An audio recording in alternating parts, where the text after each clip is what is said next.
Yeah. Yo, Yo. what's up? Welcome to Playback. My name is Nate. My name is Brandon. This is the show where two music producers take turns picking albums. This week, Brandon picked The Fat of the Land by Prodigy. Brandon, what is The Fat of the Land and why did you pick it? Yeah, man. Even just like hearing the name "The Fat of the Land" like makes me excited because this is a album from my childhood, right? It came out in '97, made by the dance act, electronic music act, The Prodigy. This was one of those albums. I don't know if you have these, because you have older brothers like me. I have one older brother. I used to borrow my older brother's music all the time and listen to it. And so some of the most influential music, it just like changed my life types of musical experiences in headphones, in cars, or in bedrooms happened in that way. And this was one of them. So yeah. As far as I am aware, it's widely regarded as like one of the most influential, one of the most important dance albums ever made, one of the most important electronic music albums ever. I would say this one is like, it is era defining. Yes. If you need to point to a piece of music and say what was dance culture like in 1997 or just the late 90s, like this is it. Yeah, man. No, dude. So in part of my preparation for this episode, I was trying to think of where I heard this quote from, and I don't know who said it. I tried to Google it. I can't find it, but it's talking about literature specifically. It's if you want to know what happened, study history. If you want to know what it felt like, study literature, right? And I sort of take that as a wider concept as just art in general, right? Yeah. If you want to know what it was like, you go art rather than history. And dude, that was like, I'm going to ask you about your impressions listening to this in a second, but when I fired this thing up again, like that is what smacked me in the face. It's like, dude, this album is what the late 90s felt like. Yes. It so evokes the zeitgeist of it. Yeah. And I'm glad you point out, I'm glad you articulated it as late 90s because I've kind of the more time passes, and the 90s become, kind of more crystallized in the past, as we go forward. And everyone knows what the 90s are. I think it's important for us, especially as musicians and, curators and like it's important that we make the distinction because influential people in society that we are, Nate. It's important to distinguish the late 90s from the early 90s because they seem to me they are worlds apart in difference. Like there are many 90s. Yeah. 92 and 97. And so I think that it's sort of interesting because this album is wrapped up in that story. Yeah. Because I really think that 97 that's the start of the late 90s. 96 is like the end of grunge and the end of like the big rock band as being like the thing. That was like kind of the last hurrah for like those great, like the lineage of like great rock bands going all the way back to like the 50s. Like that was kind of the last time they were like really big. And then every subsequent like era of rock bands I feel like we've had is like it feels kind of more and more like an epilogue every time, especially now. And this was the dawn of like the electronic era that we're still in. That is like the predominant way to make music. That is like the predominant way to experience music is in kind of a more electronic context rather than like a band context. Yeah, because people had been making albums of electronic music for about 20 years at this point. But this is the moment where, okay, this is now like what music is as far as the world is concerned. You know? And I mean, and this thing sold 10 million copies. I had no idea it sold that well. That's insane. Yeah, the shit was a hit, man. So I picked it. I don't know. I just sort of assumed because, you're generally the same age as me that like this album must have been important to you too. You must know this album. I feel like not. everyone who was a kid when I was a kid knows this album. So I don't know. So what were your impressions listening to this? I'd never heard it before. I'd never listened to the whole album before. I totally knew who the Prodigy was. I knew Smack My Bitch Up. I knew Breathe. That was kind of the extent of it, though. And I remember, did you know Firestarter? I didn't know Firestarter. Okay. Yeah. Right. So I remember, like, it was crazy. So this week you sent me the video for Smack My Bitch Up, which I totally remember watching back then. Like, I remember seeing it late night on like MTV. And I think it was always censored or something. I don't know how I would have seen it. Yeah, there was like an edited, censored version of it that they played. Yep. Yeah, so I'd seen that, and it was crazy rewatching that because I hadn't seen it probably since like 1999 or 2000 or something like. But that was the last time I saw it, and that was like completely memory hold. Like I didn't even connect that video to Smack My Bitch Up. I like forgot that video existed like completely. Yeah, I mean, you're so right that it just kind of, it floods your brain with that era. It's like, it's almost like how smells are tied to memory. It's like that's how this music feels too. It just feels like so like a bygone era of music. Not even bygone, I mean, because it is, but it's like just so specifically that period of time. Like, fucking the Matrix and Blade and like fucking, everything I guess we would call like mall ninja culture now. Yeah. And that's kind of the importance of 97 that I was talking about is like being the beginning of that. It's before all that very specific late 90s era, which is, I would personally think of it as being like from 97 until 9/11 happened, basically. It's like the late 90s. Yeah. And because, like things like The Matrix and shit like that, and Fight Club and things that this is where it came from. Right. So those things are 99, which is the peak, right? 99 is like, Jesus Christ. But 97 is like Con Air.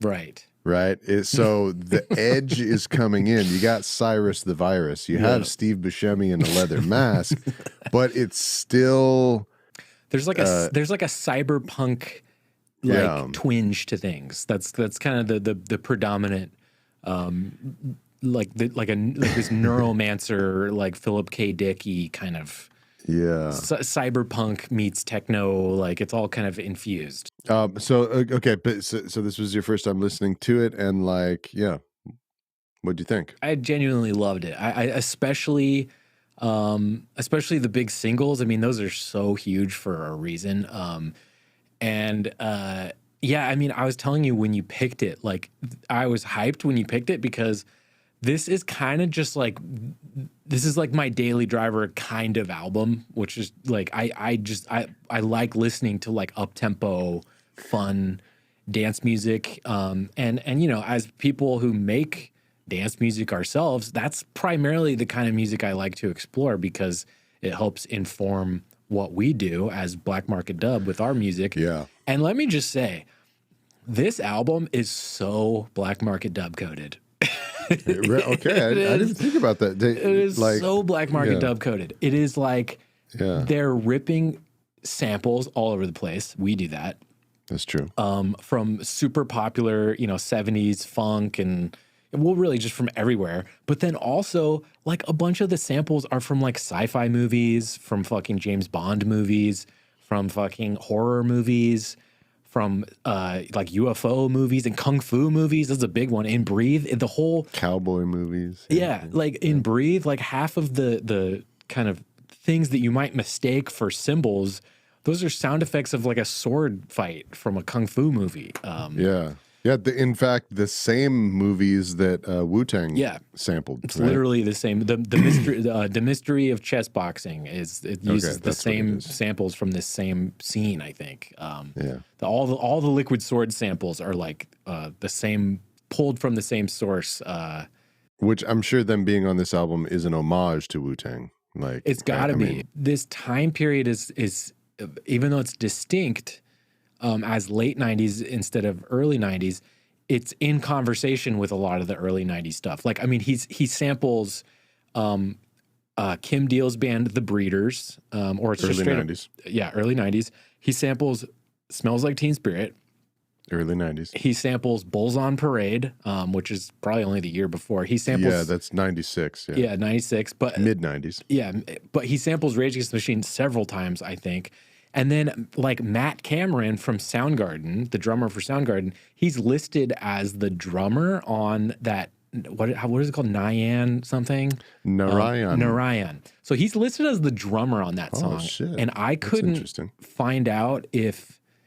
like most of the stuff on this album, if the drums were sampled from somewhere or if they called Matt Cameron, because I'm sure they could have, and just had him play on it. Because, I mean, the Prodigy by this point, they were pretty underground, but like they were really highly regarded in musician circles. And I mean, fuck, they had Dave Grohl on an album years after this. He played or on a song, I think.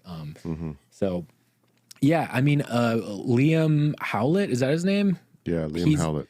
The dude is like, he's a huge fan of 90s alternative rock. I mean, that's like he says in interviews and stuff that like Rage Against the Machine is his very favorite band. And like when he went to America when he went over to the United States, he saw a Rage Against the Machine show, and he was like, Prodigy's fucked unless we like make a radical change in our sound. Like we can't compete with, if this is what the bands are doing in America and this is the kind of energy that they're putting out there, like we have to adapt. Wow. And so I never heard that, and it explains so much. Yeah, it does. Because this album, one of the things I was so surprised by, I was not expecting this at all, was it is an electronic album, it's a dance album, but it has the energy of a rock band. It feels most of the songs on this, they track as rock songs, like big rock songs, like aggressive rock music is what it tracks as. The songs and the album, and then by extension the album itself, it moves and feels like a rock album a metal album. It does. It brings you into the mosh pit. It does. Like you imagine this album, and this really had this effect on me when I was listening to it as a kid. The first time I heard this, I was probably like 11 or 12 years old, and like it was very like a visual experience, and it really like made me like imagine seeing this music performed live. You know, like there's just some quality to the Fat of the Land that it has that like it obviously is a studio piece, but it feels like it evokes a concert. It's feeling. I think a lot of their music was constructed in a way that it's specifically designed for a live performance context. Like it's like you can just tell, like listening to it, that like they workshopped this shit in front of people. That's why it's so fun. It took them like 2 years to make this album, right? Like I have a feeling for them that started becoming like, that was the point of the records, was we just need something to play live. Like we just need fresh shit to make people dance, you know, like that's the point of this stuff. Yeah, I loved it. I thought it was really fun. I was surprised. It wasn't what I was expecting, but it was also exactly what I was hoping it would be, which was like that fucking 90s itch that I needed scratched as soon as you suggested listening to this. What were you expecting? I guess I wasn't expecting the rock element. That's what it was. I didn't. So something more conventionally techno, electronic. Yes, softer, like way softer. Softer. Oh, okay. Like, even though I knew it was "Smack My Bitch Up," like I remember that song, but it's like I haven't listened to that in so long. Like I know the song, I know the hook, but I don't remember how energetic and like rock and roll it is. The memory of it is different than the experience of it. That song is just like you have to headbang, like it hits you like a thrash metal album, like a Slayer song or something. You know, it's just like, let's go. And it's interesting. It's like it. the concert vibe that it evokes is very European, where like I always imagine like European concerts as being something that really plays on like the collectivist sort of vibe that's there in Europe, way more so than it is in America, you know. Just kind of like everybody in the crowd kind of like just being like one anonymous mass, not a collection of individuals, but we are the crowd kind of a feeling that I think is there more so than it is here. And it's interesting because like a lot of electronic music, when it's performed in that way, that collective atmosphere is absolutely the point. And it's like probably the biggest selling point of the entire experience.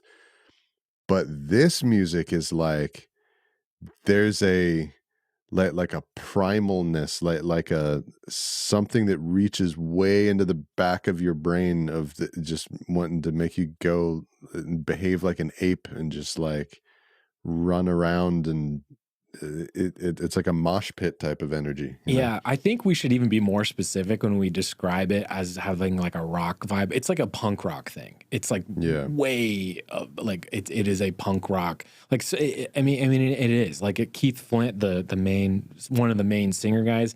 I mean, he just like is Johnny Rotten. Like he's just doing Johnny Rotten like in the 90s. He's just like a Johnny Rotten like update. Like, and I don't say that like disparagingly at all. Like I fucking love Johnny Rotten and I love Keith Flint too. I really like Keith Flint. I had no idea who he was before this, but yeah, he's like fascinating character and a really, really good frontman.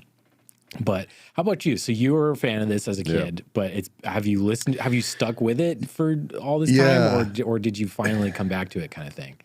Yeah, that's a good question. It's one of those things like some childhood music.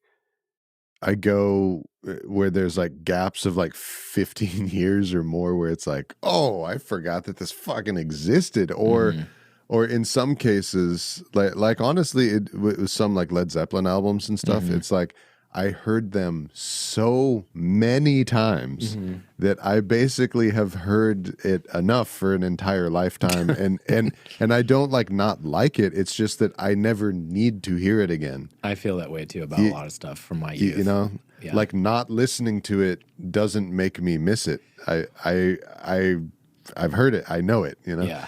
Or understand it any less, or anything. It's like, I've done that research. I'm good on that one. Yeah. But this one for me is one of those ones where I'll like once every 4 years or something, I'll be like, oh yeah, oh shit, and then I put it on, and just every time I'm just like, you know, driving in my car or something, just by myself, just shaking my head like, God damn, this is I don't know. It's just one of those great moments of art, just like crystallized perfection.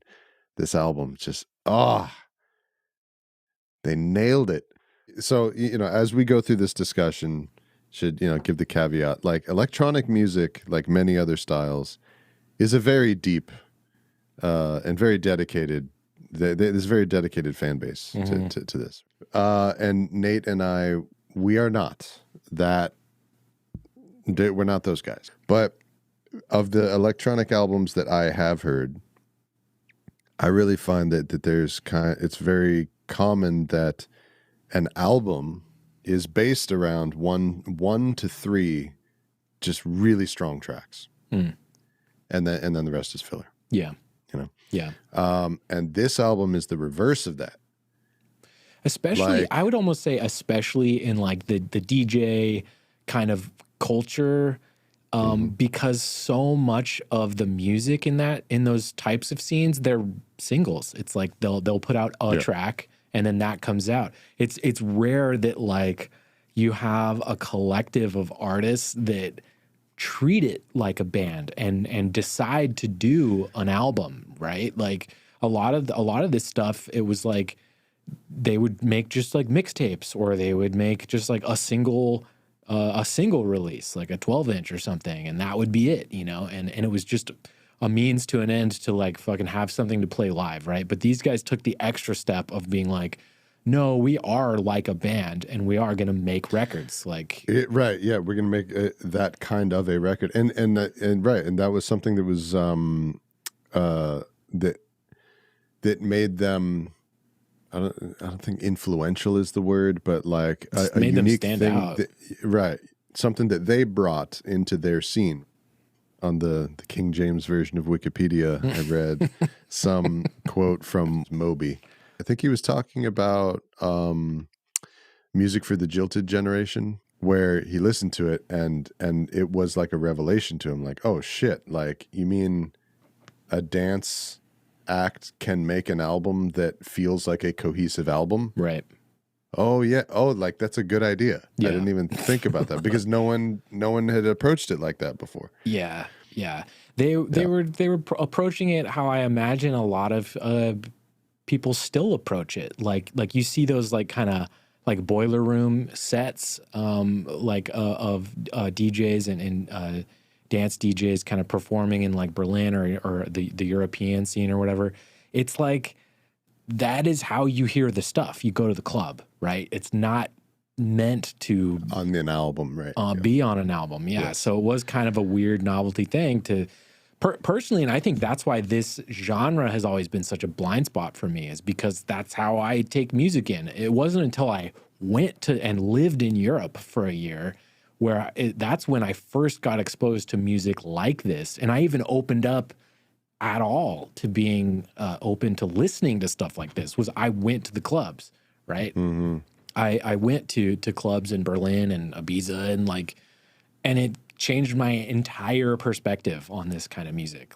When you go and you experience it in Europe, yeah, it is. It's like perspective changing. It's life changing. It's like it's a big sort of like oh, now I get it. Yeah. You know, like all this music that never appealed to me. I didn't understand why. How can this is what you like to listen to? Yeah. What? I just don't get it. But then when you experience it in that club, you're like, oh, Yeah. yeah. I feel like I've talked about on the show like how I like avoided the 80s as just a decade for a really long time. Yeah. And then when I finally got around to getting into it, not only did I get into it, but like I fell in love with it. That's kind of what this is like in a way, but it's like in a more experiential way. It's like, oh, Yes. there's like a whole other way to experience music that I don't do, that other people do, and it's like a whole scene and a culture, and it's awesome and fun, and I'm the one who's missing out. Like I'm not cool or special because I like stick my nose up at anything. The most famous face of the Prodigy is Keith Flint. Mm-hmm. He's the guy with two mohawks, one on either side of his head. Mm-hmm. However, there is another guy named Liam Howlett who essentially is the one who made all the music. Yes. He just did everything that this band is, Yeah. basically. And we'll get more into that later. But so, yeah, you know, throughout this discussion, we'll probably refer to the Prodigy as being a single person, and that's why. Yeah. But so he totally nailed that in that, unlike a lot of electronic albums, in my opinion, it's mostly strengths, mostly good, really, really, really strong songs that stand on their own, and to the point where, like, you know, you may not have experienced this because you don't have like the same memory of it or haven't been with this album for as long, but during those periodic listen throughs that I do of it, there's so many strong songs that are their own like universe, their Yes. own world, where the album just keeps playing and the next track will come on and then the next track will come on and then the next track will come on and you keep feeling like, oh yeah, this one. Oh fuck, I forgot about this one. Oh shit. Like Well, 8 and times you feel that feeling, you know? And it's designed like a live set. Like the album unfolds like a live concert. The peaks and the valleys. Yeah. Yes. Yeah. And also to something else that I really love about this album is I feel that the songs have instant payoff. Yes. A lot of electronic music tracks, they make you wait for it. Right. a lot of them fade in from silence. A lot of them have, you know, kind of like some mystical swooshings going on for sometimes over 60 seconds before the real identifiable meat and potatoes of what the groove of this song is going to be gets introduced. You know, that's pretty par for the course. But this album, you press at the start of the track and it's like bam, bam, bam, bam, bam, bam. Like here's the gold, like the part that your ear latches onto, and something that your brain can follow and start grooving to instantly. Yeah. You know, if you're talking about really like, you know, if you were to like dig deep in a genre like this, where you're dealing with artists who are, the primary reason they're making music is to craft an hour, 2 hour, 3, 4, 5 hour long night of music, right? Dude, you're saying, oh, some electronic music, it might be 60 seconds before they grab you with a hook. Dude, there's some electronic music where it's like, it might be 10 minutes. It might be 20 minutes. Yeah, you're right. Before they fucking actually get into like the meat of like the night is starting, right? It's like, because it's just a whole different way of like conceiving of and making music and like presenting music. Like, and a lot of the drugs that you're on really mess with your sensation of time as well when you're in these things. And you know, as we know from being in these club experiences, I mean, the drugs are absolutely a part of it. And that's kind of the point. The music is music for drugs. Or I guess intentionally. You know? I think to be a little more charitable, you could look at it two ways. You could look at it as, I need something to do while I'm on drugs, which is like, okay, I'll go to a show.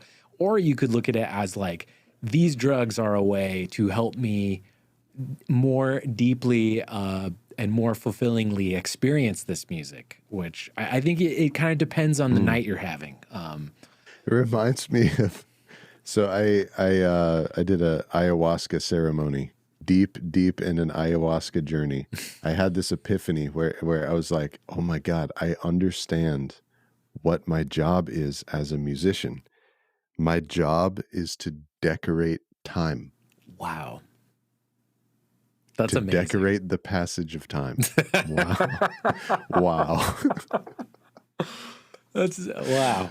But because something that somebody that I had heard someone else say years ago, like kind of like connected, like prompted that, I guess, which is essentially pointing out how so many forms of art, like paintings, sculptures, architecture, things like that, they don't have a time element to them. Right. But music, it does. That fourth dimension of time is inextricable from it. It's impossible to consume music without the passage of time.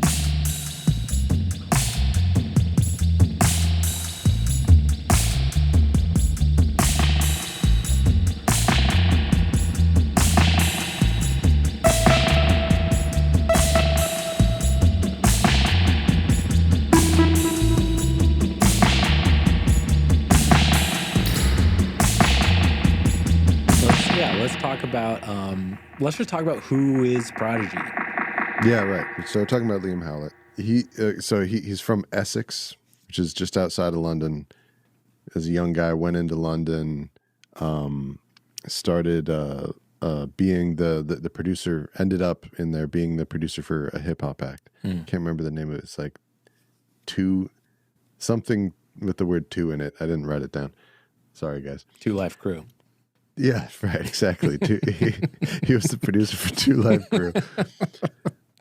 But he got frustrated with it and decided to like leave that behind and go make his own instrumental music because of how frustrating it was to having his music be at the mercy of what these MCs are going to do with it. You know, like my shit can only be good if they come up with something good on top of it.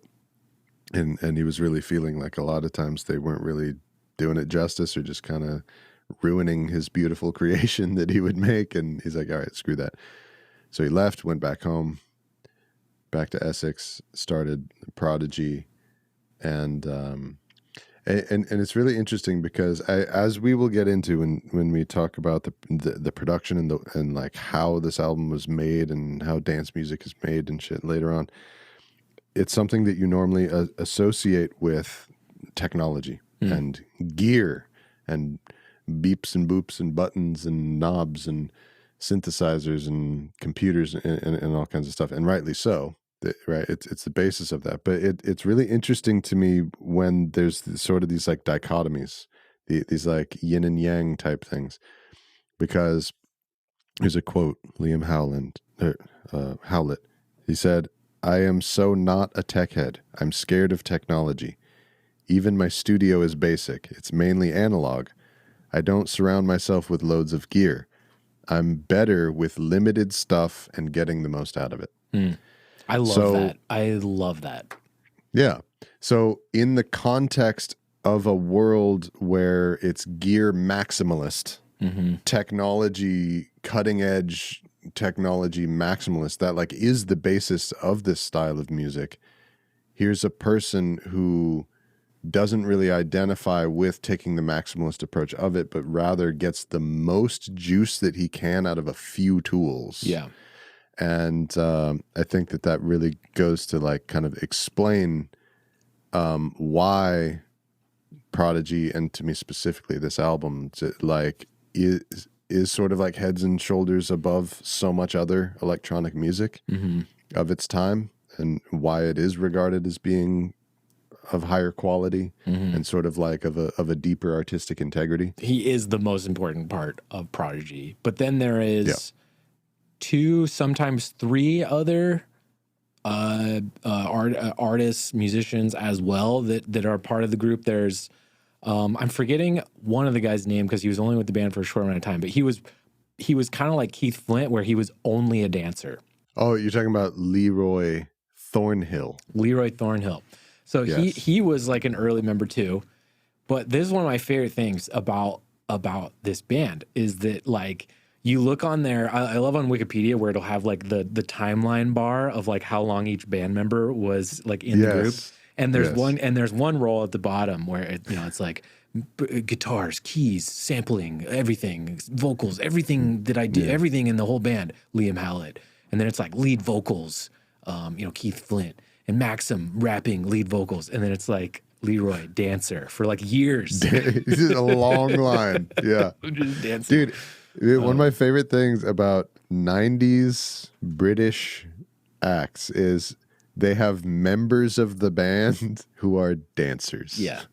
It's just awesome. It's an outflow of the scene they came from, the whole like rave scene thing, which is just like these are all, I guess specifically rave. Yeah, these are all they're all playing these underground like dance warehouse events, and it's like, yeah, dude, I think that's how they even pitched it to Liam. Was like, hey, dude, your shit's awesome. What if me and my friend Keith, we will dance so hard, we will rile up the whole crowd for you. Yes, and we will make your shit pop so hard.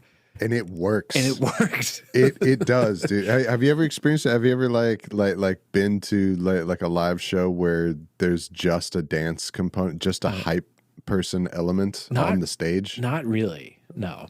When I played with the band Ryan Basilio and the Roosters, we played this show at the House of Blues, and one of the singer's homies was there. And like he was in the green room before the show, like the band's getting ready, and he's like in the huddle, and I didn't say anything, but I was just like, why is he like in the band tonight? What is going on? And so what ended up happening? So it was a Hawaiian reggae act, right? Ryan Basilio's from Hawaii, and when the show started, his homie came out with a giant Hawaiian flag and was just waving it nonstop for the entire show and just running around, hyping it, just waving this fucking flag.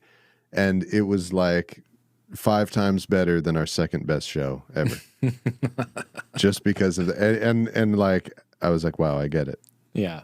I totally understand. So like, this makes perfect sense to me. Yeah. That was essentially Leroy and Keith Flint's jobs in the band early on. But then there's also Maxim, who is he's like a rapper. Him and Keith are so cool as dual like singer, like trading off singing, because it's like the music, it does have this really crazy rock energy, but like Keith brings like the punk lineage, and Maxim kind of really places them among their contemporaries, again, like Rage Against the Machine. It's like the rap rock kind of thing that was really popular at that time. And the other thing that I almost thought you did this on purpose. It was tripping me out. So I was doing some research on these guys, and Maxim, it's like very famously, he almost always leads with, whenever he talks about his beginnings with the Prodigy, he talks about how he was a reggae artist first and foremost, and his parents are from Jamaica. And I'm like, okay, is Brandon doing this on purpose? Is he trying to highlight? Is he trying to highlight? Is he doing what I did with the Grace Jones pick? With Grace Jones, which is like kind of find other ways that like reggae musicians have like percolated. Unintentional. Because much like when you picked Grace Jones, you didn't even know that she was Jamaican. Same. I never knew that Maxim Reality, I didn't know he was Jamaican. I didn't know that he had a background in reggae. Liam Howlett, also huge ska, rocksteady, two-tone fan. He is? Huge reggae fan. I did not know that. And then there's like a whole Prodigy song. They build an entire song around Max Romeo's Chase the Devil.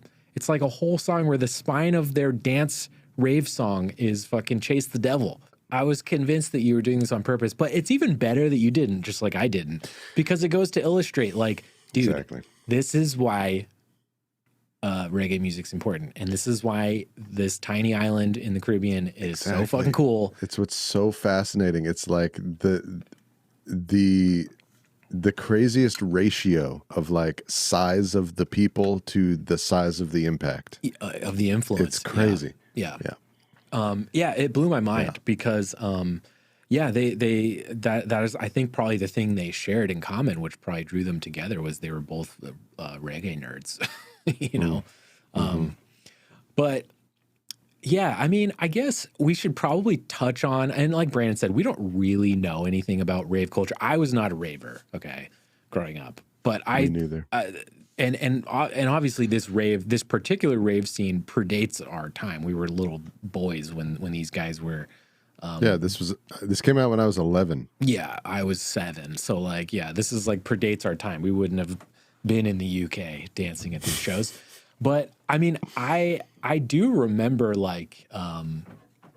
I know kind of the types of events these guys were doing, because like the thing that led up to them like headlining like your Glastonburys and your Lollapaloozas, and because that was all shit that they did after this album came out. Yeah. The types of events they would do that kind of led up to that is like stuff that like I do remember this kind of culture, like when I was in high school, was like people would set up like PA systems like in the forest, right? It just in the woods somewhere. And it was just like word of mouth. Everyone knew where it was going to happen. And there was like a spot. It's like, oh, the old fucking, there's like a fucking outhouse that everyone knows where it is. It's like right by the lake. It's like over here. You park here. This is in Atascadero you're talking about? Oh, dude, there was like a rave What scene. outhouse? What are you talking about? I'm making all those details up, but I'm just saying. I'm just saying. What's the outhouse in Atascadero? I'm making all that up. Okay, all right. But I'm just using an example. Like these are the kind of events they would do, where it would just be like generator, PA system, just a group of dedicated like nerds of this type of music would all know about it, would all show up, would all start doing their flippy doos, dance moves like all around your head and your face and stuff. And that's the kind of shows they would do. Like, but it would be like in abandoned warehouses or, and the thing I love about that with these guys is how close to the vest they held those experiences, and how correct they were in like assigning that as like one of the most like preeminently important things about the band, was like that kind of like experience that our fans have, these like small like 4,000 or 5,000 person events, like or venues or whatever, or types of shows they would play. That was the kind of energy they tried to preserve going forward. Once they started making, millions and millions of dollars and playing stadium tours and stuff, is they were like, no, we want to preserve that feeling that got us here. Yeah. And I think that's a cool thing about the Prodigy and really like kind of the majority of their contemporaries and of the major figures of this British dance music, electronic music scene that produced a lot of really famous artists like Aphex Twin. We mentioned Moby, Chemical Brothers, Orbital is one of my favorites, which is another bunch of older brother music for me. It was a lot of Orbital, which is that, okay, this cool thing is happening in 97. Music is taking a big leap forward, but none of these artists were brand new for this. All the artists that were involved in taking this forward were all the same people who had established what the previous scene was. Right. They'd been active for like 10 years at this point. Yes. Yeah. And people who were making the previous style. And that's really interesting to me because it makes me realize that how many examples are there in artistic history where the people who are doing that are the same individuals who were making the previous one. Yeah, like they're their own bridge. Yeah. To the future. They're making their own revolution from and beyond their own music.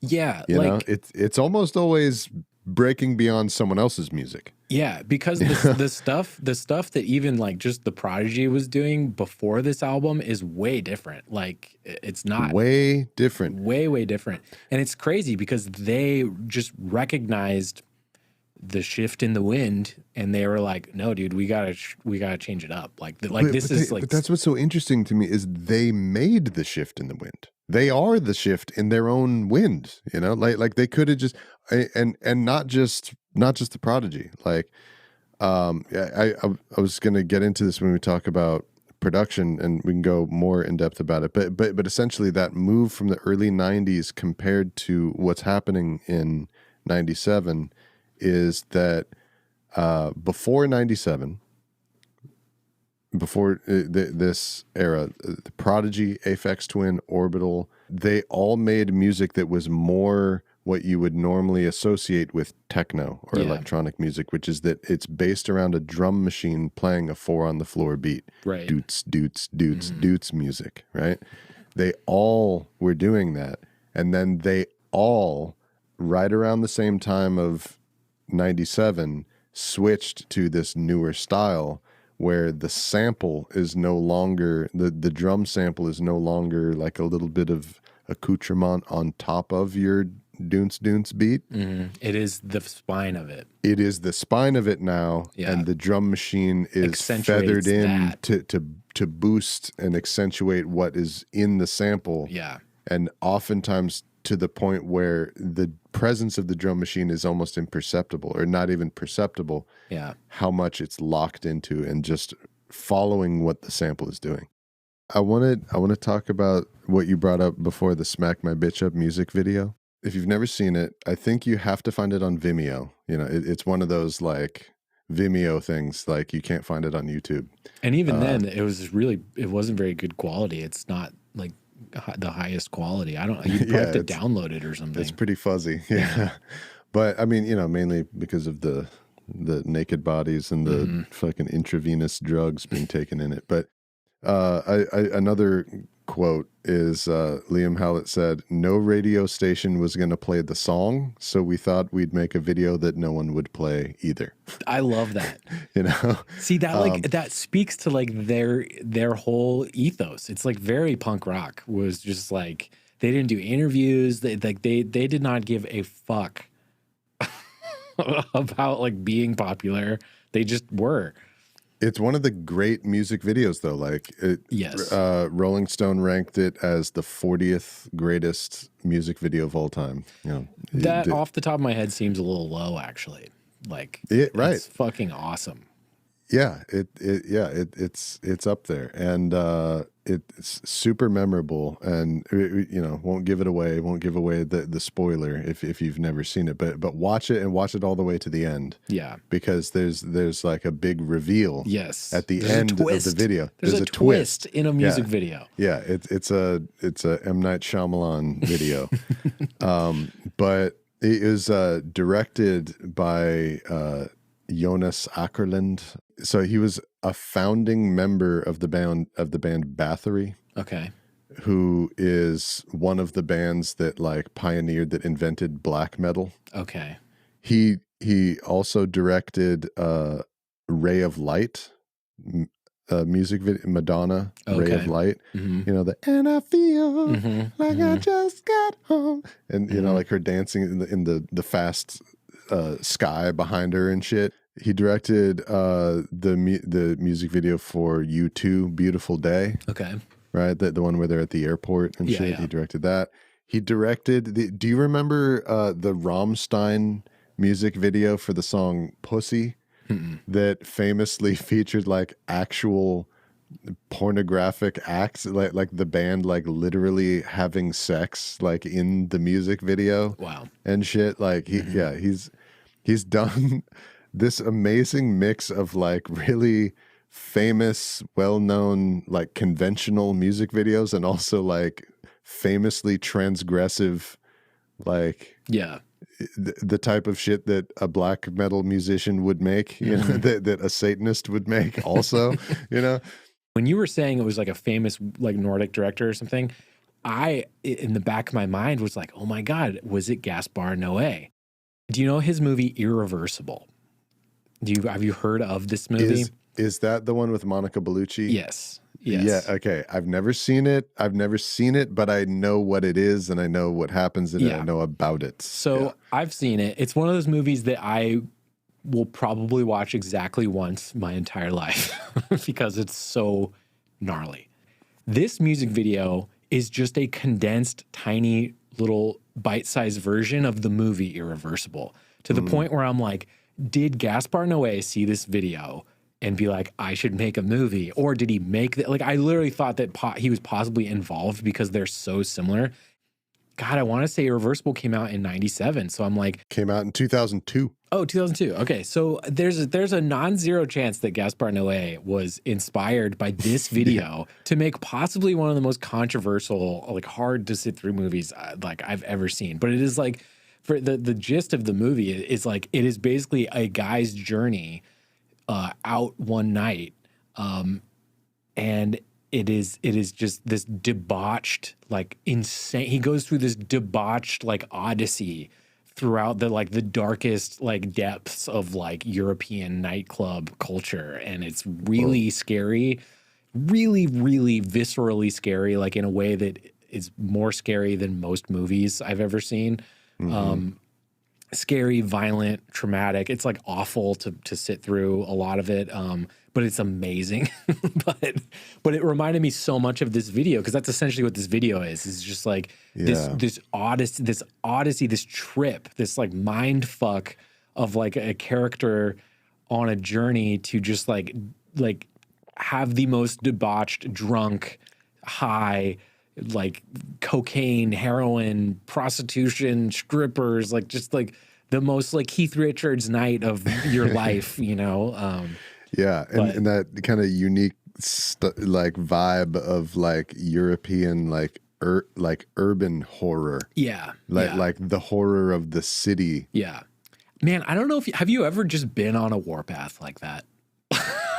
Meaning like have that kind of a night, debauched night, like where maybe it's not to that extreme, but like for your right, like an I've never gone you. around sexually assaulting people. I've never done that, but I've had like the ways that like I was watching the Smack My Bitch Up music video earlier today, and I did have the thought of that portion of it that's like 2/3 of the way through when the intoxication is ramped up to its maximum, and the reverse fisheye lens of everything. Yes. And I was thinking to myself, I'm like, damn, this is such a true to life like portrayal of what those moments feel like when you are on this insane bender. Yeah. And the music itself is a really good portrayal of how fun it can be sometimes. Yeah, right. It just the vibe, just the amoral like ecstasy of it. Yeah. And like using your body as a theme park rather than a temple. Wow. Wow. I don't know who said that originally. I'm stealing that from somewhere. That's a bar. I'm stealing that from somewhere. But like that, like that kind of way you can treat your body, that you can kind of you can look. I'm not saying all my young nieces and nephews that are impressionable and about to enter college, never do drugs. Okay, never. But I'm just saying. Yeah. If you were to do drugs, your late teens, 20s, late 20s, that's kind of the one time where you can do shit like this and like get away with it. Like you'll be okay. The vibe, the wild, out of control intoxicity portrayed in Smack My Bitch Up is it. They nail the vibe of this band. It. Yeah. Yes. Like like it looks like what it feels like. Yeah.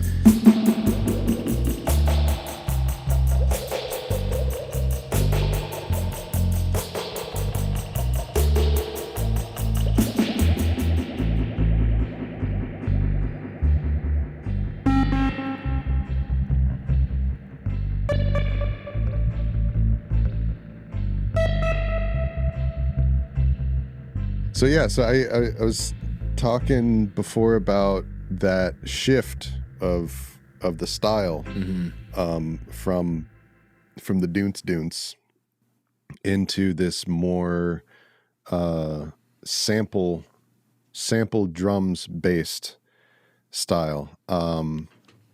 And yeah, like it seems to me like the shift is sort of most crystallized in, whereas before it was the basis is the drum machine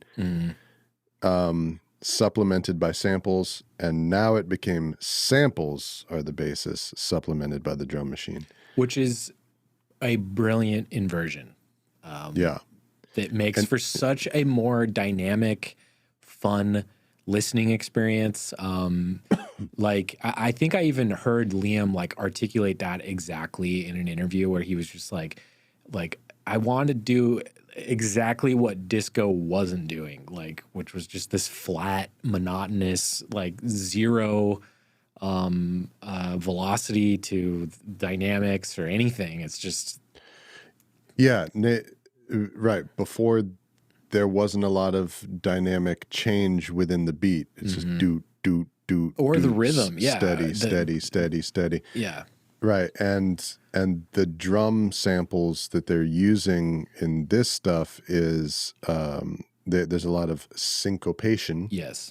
Right. Meaning that there are drum notes and drum hits in there that are pushed off of and away from the downbeat, the consistent 4 downbeats of the measure. Yeah. Right.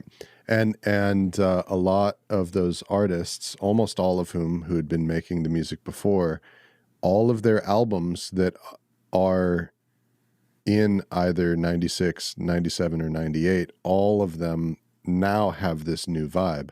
So in the case of the Prodigy, after their first 2 albums, The Fat of the Land, this is the one that now has that style. He was able to inject like the funk back into the computers, right? Right. Because computers inherently are like funkless. That was kind of part of the big backlash against disco, was like drum machines have no soul. Like that's essentially kind of what they meant back then, was just like, this is boring and it sucks and it's like soulless. And yeah, the way he's sampling, it's like he's sampling like, you know, old like soul tunes or like Thin Lizzy or like fucking, you know, like stuff that has like a backbeat and like a groove to it. And it's really interesting because you can kind of hear what he's doing. Like, I don't fully understand it. Like we watched before the show started, me and Brandon finished watching like a little synthesizer kind of breakdown of some of the tools he uses for production. I still don't fully understand it because I'm not like someone who's ever dabbled with like sampling and stuff like that. But like broad strokes, I kind of get it because you can hear it. Yeah. Like Smack My Bitch Up, it is almost entirely samples. And same with like Breathe. Like most of the stuff on this album is basically, that's what the thing you have to understand when you're listening to this. Almost every sound you're hearing is a sample from something else that is either sped up, pitched up, slowed down, whatever. So all the weird little I remember there was one part in a song where I'm like, wow, I think it's in Diesel Power, where there's a snare that has this huge gated reverb on it. And I'm just like, wow, that's cool. Like, did he put a gated reverb on it? It doesn't seem like that's something he would do, but like, that's a really nice touch. Like it like clips off like right on the beat and everything. It's like really nice. No, that's a sample that has a gated snare on it, and it just works really well. The right? source of the sound that he took it from has that effect in it. Yeah. So exactly. he's able to like inject so much free production value by sampling from these like fully produced, fully fleshed out, like well-recorded records, and he just incorporates them all. It's like amazing. I don't fully understand how someone can make music like this so well. Yeah.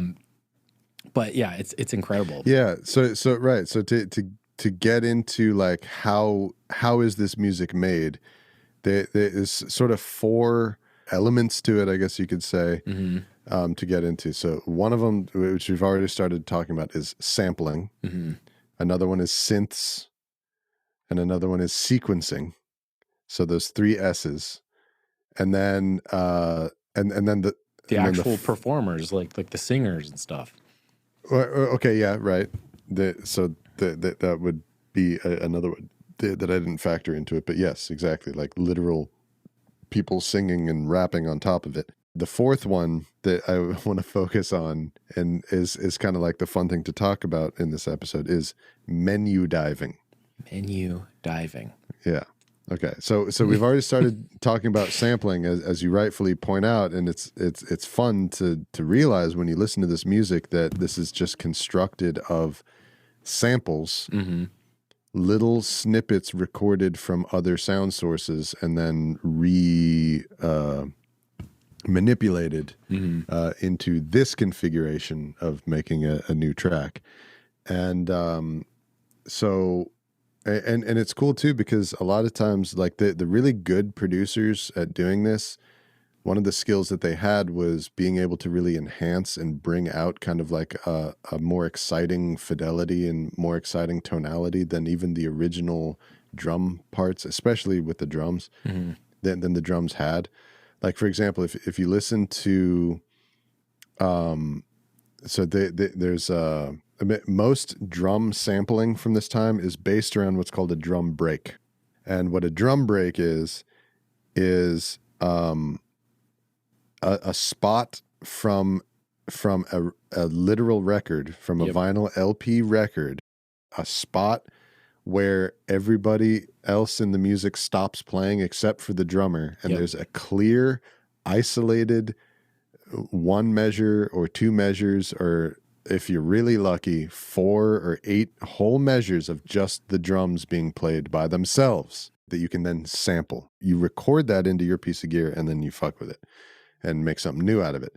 Sometimes even drum and bass, they like, if you could find a section that was even if it was just drum and bass, it's like that's you could do that too. Like, which is hard to do because the sources that you're taking this from are like full finished versions of songs. Yep. So and you can't get the isolation. Yep. So if there's somebody singing and playing guitar and all the strings and the keyboards and everything else in there, you can't take it out. Yeah. So you got to find a spot where only the drums are playing. Liam Howlett used, and a lot of the prominent producers of the time really loved a particular sampler, which is called the Akai S 1100. I don't know how it's 1100, which had the capability to time stretch something to make it slower or faster without altering the pitch. Wow. And But would that introduce like digital artifacting? Because you hear that on this too. yes, the more you stretch it, the more of the grittiness and the grindiness that you can hear in the digital artifacts imparted into that process. And there's more of it the more you stretch it. Like listener, a really easy thing to hear exactly what we're talking about is the main vocal "smack my bitch up." That phrase is like a weirdly pitched, stretched digital sample of like I think it's like a rap song. It's it is. It's Cool Keith rapping. Exactly. Yeah. But another really easy spot to hear the digital artifacts that we're talking about is in the song Narayan. In the beginning of the song, there's the singer singing, right? And he goes, and I feel it, and I feel it. Yeah, right? yeah, you're right. Then later in the song, during the breakdown part where it gets all trippy, he brings in a sample of him singing earlier, but it's slowed down. Yeah. And you can hear when he goes, and I feel it. Right. And it's all like you can hear the gritty grind of it. And that is what happens to the sound when you slow it down to a certain point. Yeah. So, but good producers could enhance what they're sampling and make them sound even better and clearer and speak and like more exciting sounding. You know what this reminds me of? It's like it's a truism that goes all the way back to like the origins of rock and roll, which is the sound of musicians pushing that era's technology to a breaking point typically becomes like a hallmark aspect of that era. Absolutely. Music technology companies make gear, and then these artists push it in their communities, push it and essentially like break the intention that these machines were made for. And that becomes like that becomes the cool factor. And that becomes the sound. Yeah. Like I promise you, none of the people who made this sampler were even imagining that somebody would do something this involved with that tool. It's insane to me how successful he is at finding 8, 9, 10 different samples, you know, pitching them all, tempo stretching them all, whatever, in certain ways to like the point where they all like work and they make sense. Like it's fucking unbelievable, honestly. Like it's right, yeah, and he's making new musical relationships and new musical concepts that were not present in any of the things that he's sampling. Yeah. A really good example of him making a sample sound even stronger than the source material is like one of the drum breaks that he used is from a song by the Milwaukee Coasters called Josephine. And there's a drum break in there that is the basis of the main drum pattern that's in Narayan. And when you compare them, you can instantly recognize from the Josephine song, like, oh yeah, that I can hear the sample. There is that same drum pattern, right? But the quality of it, the vibe of it, sonically speaking, is so much like kind of subdued and darker and like rounder, then it's sort of hard to believe that this new, brighter, more exciting and engaging sounding version of the exact same drum sound is present in Narayan. So, and also too, with these samples, he Liam Howlett would, and a lot of these other producers would too, use the sample to compose new things. Like for example, that like Egyptian horn thing in in the song Climatize on this album, that like that is made from sampling a single note droning, just boom, boom. So then he can put that into his keyboard and play a new melody Yeah. with it, right? Mm-hmm. So there's all kinds of different things that you can do, and it was sort of like a musical arms race of like different producers kind of coming up with new stuff that you could do with a sound that you sampled that someone hadn't thought of yet, and then that gets passed around and that gets passed around. And you know, there's a lot of this going on in hip hop too. You know, we already Yes. mentioned It's a lot of the same production techniques. Right, yeah, the Wu-Tang stuff, like yeah, this is also the way that people, the DJs and the producers who would make the backing tracks for hip hop in the 90s.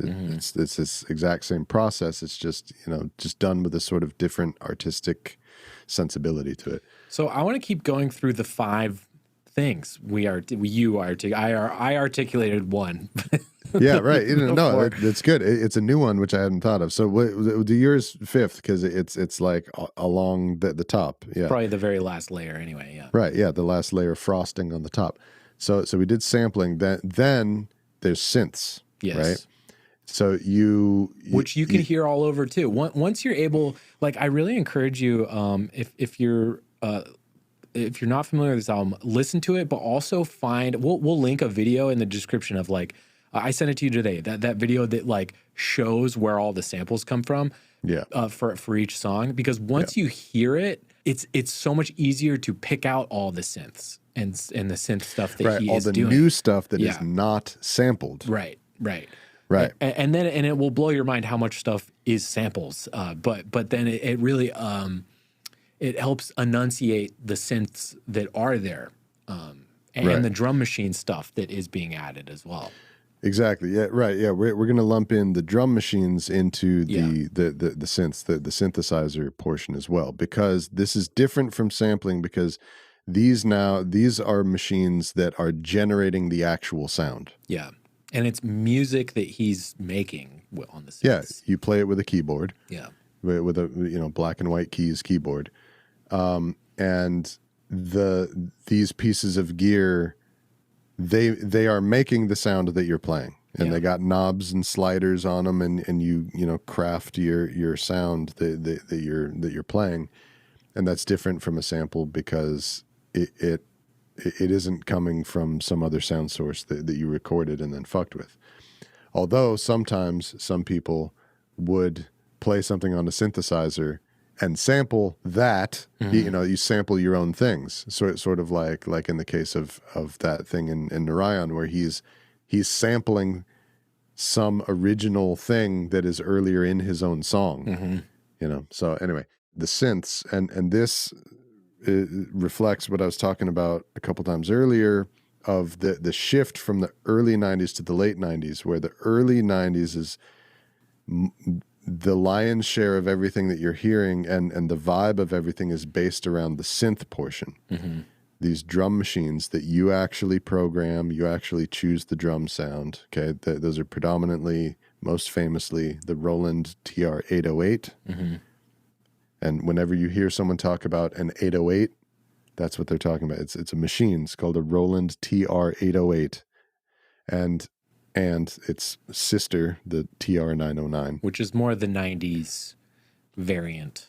Yeah, late 80s. These are 90s variant. the 2 most important drum machines ever made. They're in like everything. Also, synths should be a dead giveaway when you're talking about Prodigy, because they named their band after a Moog Prodigy. That's where the name comes from. Yes, exactly. Moog Prodigy being just a very famous synthesizer. And so early 90s, the majority of the vibe was what they made with the synthesizer part, and then they would use samples to lay in and kind of decorate it, and have some cool textures within this synthesizer and drum machine based song that they made. And now the Fat of the Land and all those other albums that I mentioned, they flipped it and they reversed it. And now there's synths that are swimming through this ocean of samples and being a new texture within that landscape.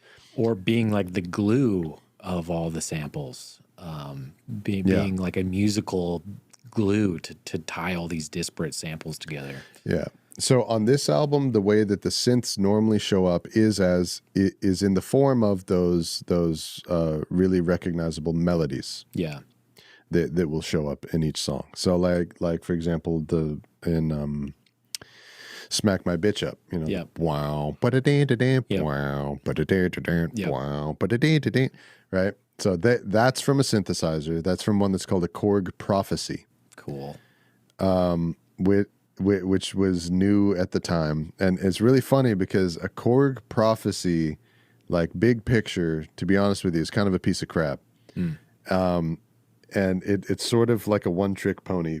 It's really capable of that like edgy, distorted sound. It almost sort of like evokes like if someone wanted to make like a keytar, like make it sound like like a guitar, like an awesome like a distorted guitar solo. Yeah, like a hair metal guitar. Those types of like really kind of cringy, lame sounding synth sounds, and it's a testament to his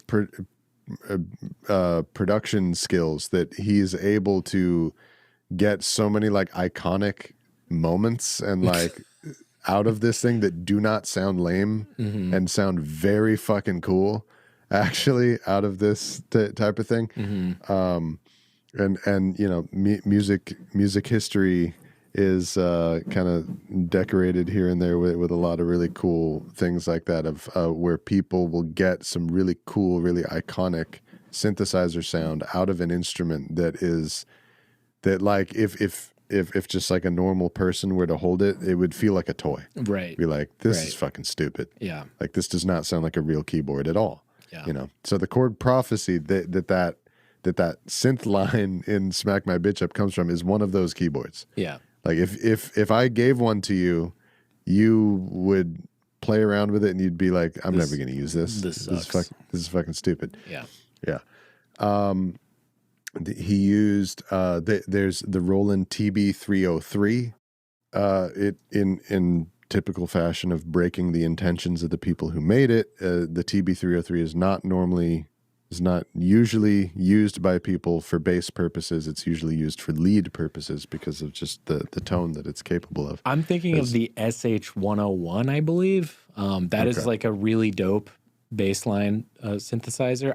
You and everyone will recognize it by the sound. Like just go on YouTube, look up TB303 for a demonstration of the sound. As soon as you hear it, you're like, oh, that one. Yeah. It is in so much music. It's the like it's so ubiquitous and distinctive sounding. You'll recognize it. He used a Roland JP8000 a lot, which is like the sound of trance music and like late 90s dance. It has this like feature in there. It's called the super saw. That makes these like really dope textures, and it just totally evokes late 90s dance music. So and this keyboard that's called a Roland W30, and this might be the most important piece of gear for the Prodigy. That's the sequencer brain, basically. That's the sequencer brain, right? Exactly. So these samplers hold the samples and hold the modifications that were made to the samples. So how do you play them? How do you play them in a musical sequence? How do you trigger them? You know, like how do you tell the sampler when to play this so that it follows a cool beat and the whole song comes together from all these sounds? How do you do that? Well, there's lots of different sequencers, which is the third thing in my list here, sequencing. There's lots of different machines that can do that, but Liam Howlett used the Roland W30, which is like it's a keyboard. It's like what's called a workstation, which is these companies started to make like multi-purpose devices that could sample and they could sequence, and they were an actual keyboard. They were also a synthesizer. So you can do all of them in one box, in one piece of gear, basically, you know? Mm-hmm. But he pushed this thing to its limits of what it was capable of doing, and he used the W30 to sequence their show live, right? Because that's the other thing, is how do you, when your music is electronic and it's made in a fucking like crazy dank basement, you know, in your mom's basement and shit, like, and you make a record onto it, and you put it onto a cassette tape, and, you know, like, oh shit, check out my new track, man. Okay, you're supposed to go play Glastonbury. How do you play a show? Yeah. You know? What is the show even? What is the show, right? Yeah. And so, you know, a lot of modern electronic artists, it's called the play button. Exactly. What a lot of people do nowadays is they essentially just press play on their album and then stand there and jump around acting like they're doing something. Yeah, lame. Twisting knobs, performatively twisting knobs. That's on a piece of gear where the power cable isn't even plugged into it. That's how you get those amazing videos of like people DJing where like you can see that there's like the power cable's not plugged into the back of their DJ rig.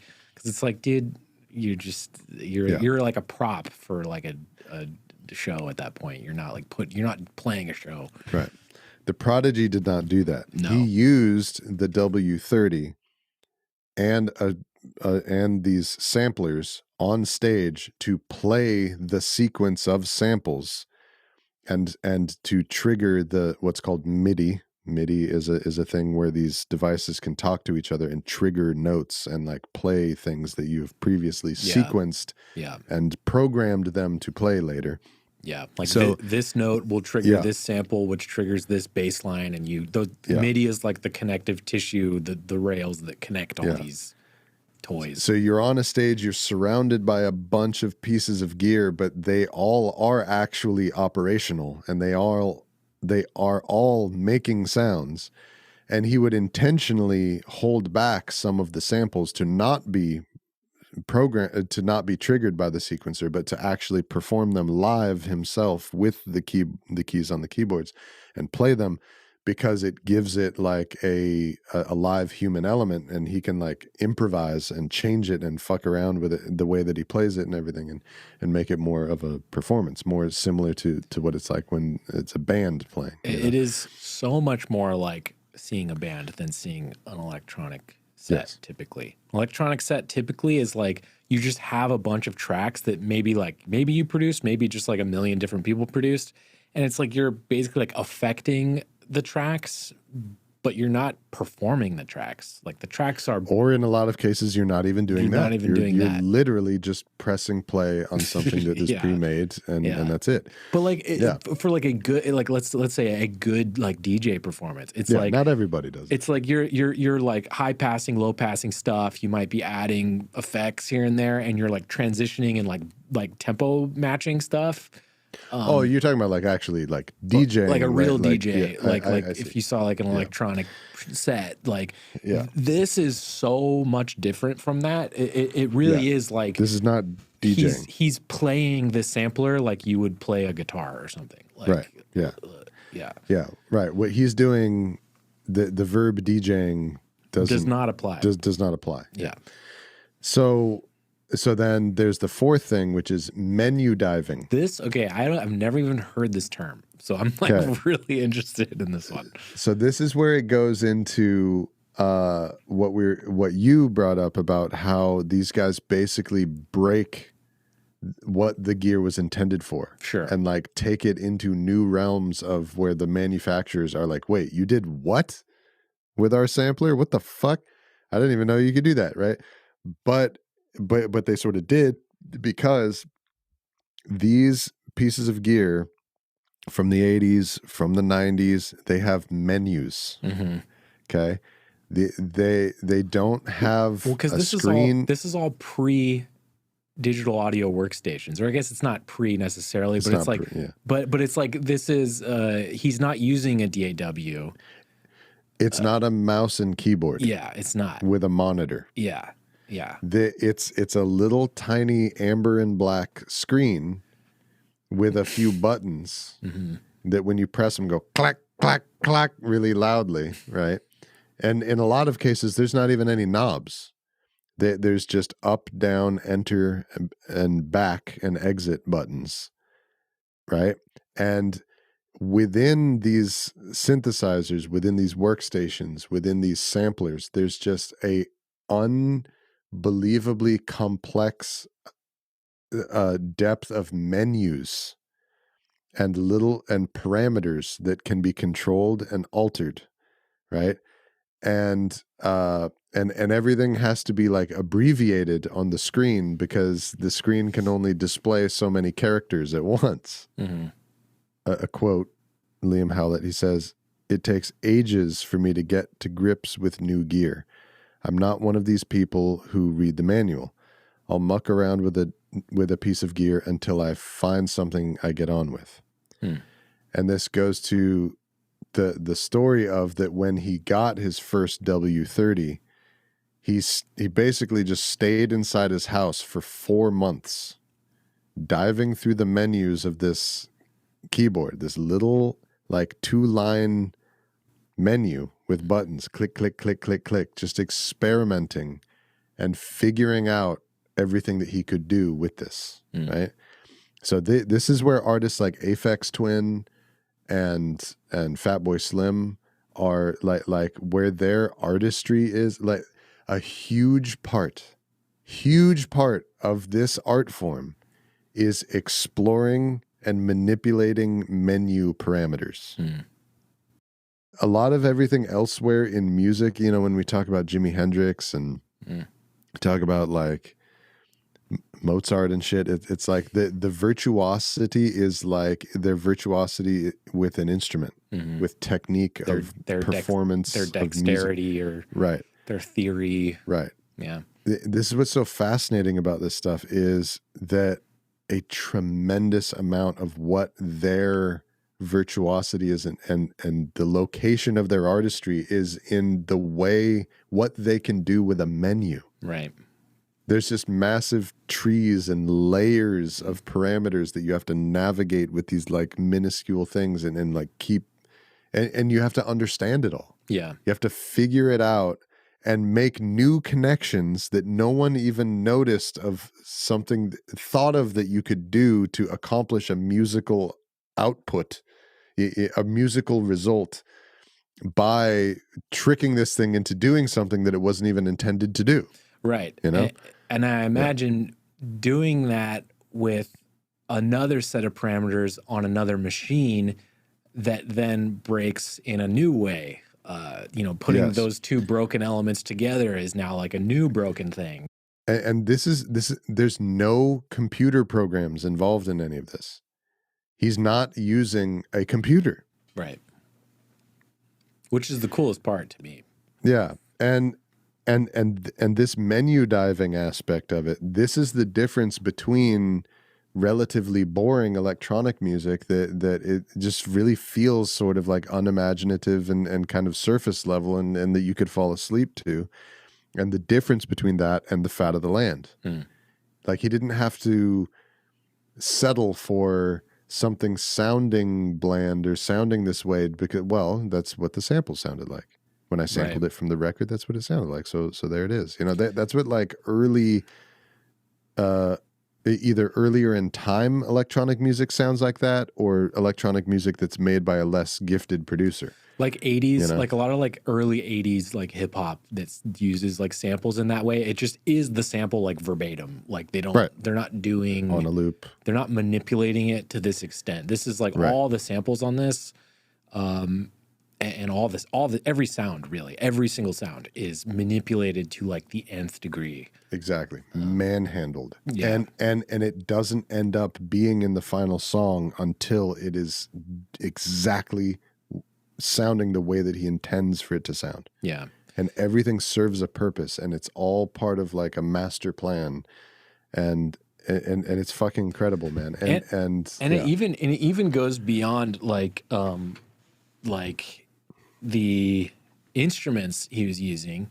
It's like the actual equipment itself that he's recording on. Like he used what is it, the Mackie 1604, which is like it's the most basic workhorse prosumer mixer that there is. Yeah. It when you look up mixer in the dictionary, there's a picture of a Mackie 1604. It's like if you needed an emergency mixer for like a live gig that you had to do sound for or something, and you only had like $100, like you could run down to the Guitar Center and pick one up, because they're everywhere in the world on a budget. Yep. And like he attributes like a lot of the sound of Fat of the Land to like, that's the sound of this Mackie like distorting and breaking. Like it's like that's why it sounds so sick. Like that's why they even at this point making Fat of the Land, they had a record deal and record label and stuff, and they went into a real studio and they tried to do this in there, and they were just like, this is whack. Like they went into a real studio to try to make this album.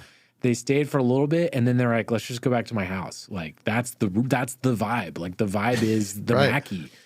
Like, yeah, because all these elements that we're talking about how the W30 can play all these other synthesizers and devices in concert with each other, that's how you get the cohesive sound, is they're all going into this Mackie 1604 and being mixed together in that. And yeah, like we've talked about in previous episodes, how we realized after recording something at Capitol Records on this beautiful giant Neve console, it's like, oh, that's how you get the sound of a gold record. You just put it through this mixer. It's this same phenomenon, but like the punk rock version of it, because you can't get the sound unless you put it through this piece of shit. Yep.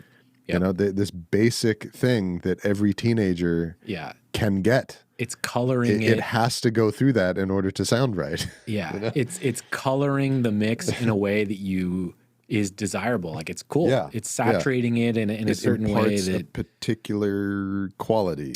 Yeah. Also, I was very pleased. So while we're talking about Mackie stuff, I was very pleased to find out that he also, like me, mixes on Mackie HR824s, which are my chosen monitors that I've mixed on. I've mixed on for 15 speakers. Years. 50. I swear by these things, they're like amazing, and I don't think they're even like regarded as like shitty speakers at all. But I mean, they're shitty. But they're not like, common.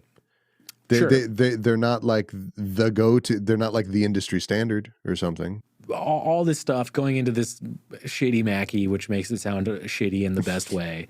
Yes. And so then they have a track, and then it's the step 5, which is Keith Flint. You've got Maxim Reality. Now you have humans perform on top of this track that you have created. Yeah.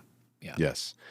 Right. And now this is what is called your top line. Yep.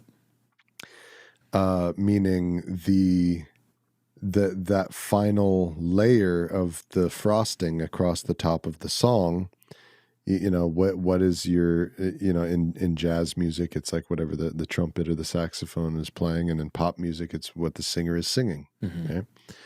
And so now you have Keith Flint and Maxim and the dude in Narayan, what's this guy's name? Crispian Mills. He's in like a psychedelic 90s like psychedelic rock bands. Yeah. Rock band. Yeah, so now you take it into another level of like textural complexity, right? It really is similar to me to like cuisine and like cooking, how you want to have some granola in the yogurt. Yes. This chicken should have like a crispy skin, like you want to mix these things up, because electronic music often without it needs dimensionality often, sometimes it is cool to hone in on one type of a vibe and one kind of a sound and just go there. Like Kraftwerk fucking rules. But it's very monotonous. Like, right, it's just a couple ingredients. Yeah. But electronic music comes alive and it starts to get exponentially interesting and exciting when you get these new layers from different sources. And so that's why a lot of these songs have a human element to it. I think it's so cool and creative and kind of genius how the first song, it samples Kool Keith, the rapper, one of his old songs, and then 2 songs later there's Diesel Power, which features a real actual performance by that same rapper that was sampled. It's Kool Keith rapping a new rap on Diesel Power. I had no idea. That's amazing. That's so cool. Isn't that fucking genius? You thought he just existed in the box. You thought we only had him in the computer. Yeah. But no, boom, here he is. Like he comes out from behind the curtain. In the computer. There's also the I love Keith Flint because it's the Essex accent. Yes, okay? dude, this guy, what a character this Keith Flint guy is. Yeah. Like, whoa. I didn't understand because when I was a kid and I listened to this, I wasn't yet like the Anglophile that I am now. You are too. This I never realized before, but this is very like Essex music. So Essex. Hey, have you ever heard of a TV show called The Only Way Is Essex? I've heard of it. Is this like a Jersey Shore type thing? It's the British equivalent of the Jersey Shore. They have a particular way of talking. Yeah. Okay. And it's essentially like the London accent, except that they pronounce every last single sound in every single word. And nothing is left out. So that like probably the most famous Essex accent to us is Russell Brand. Okay. You know how Russell Brand talks? Yeah. Like it's simultaneously like from the gutter and also from fucking Cambridge at the exact same time. Yeah. It's like a posh redneck almost. Yeah, exactly. And so I fucking love it because Keith Flint is throwing that shit down so hard that the come play my game, the way that he fucking pronounces words, you know? Twisted by a starter. Yeah. Like it's so fucking deep into this this twang. Holy shit. It's very Essex. Yeah. It makes me wonder if Johnny Rotten is from the same part of the world because they were buddies. Him and Let's see. Johnny Rotten and Keith Flint were friends, apparently, according to Johnny Rotten. Johnny Rotten. Where is he from? John, it is one of those. It's one of those accents where a lot of people say like, oh, like as soon as this person, when the Beatles sing, it's like they don't necessarily sound Liverpudlian while they sing. It's more when they talk. It's like their accent kind of can like fade in the background a little bit. Right. Not that way. Well, they used to intentionally not do it, and then later on they let it go. Like when you listen to like Across the Universe or something, in a paper cup, like they fuck it. Yeah.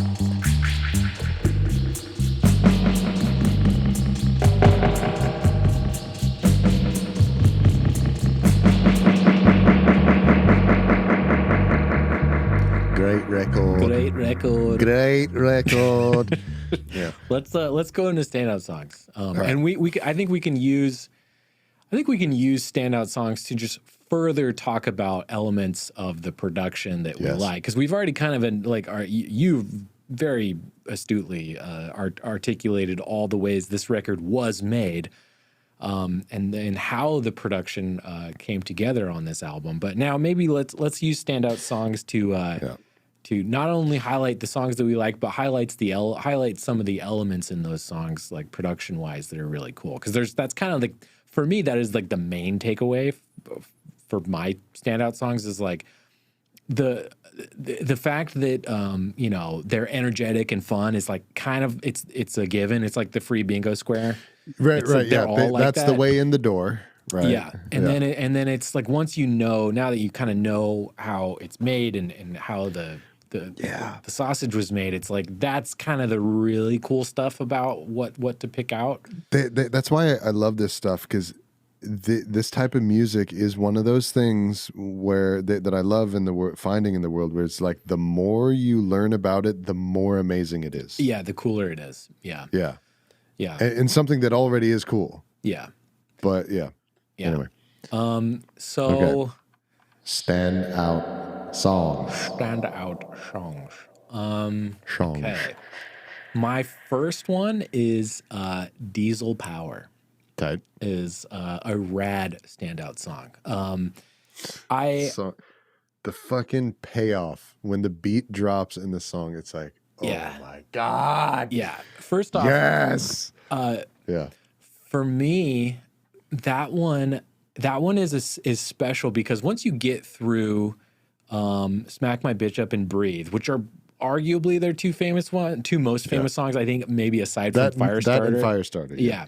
Those are the three. But the fact that those two are front loaded, which is an amazing way to start the album, like holy fucking shit. You often love to talk about the songs to kick off an album, right? Smack My Bitch Up, it's up there. It's one of the great ones.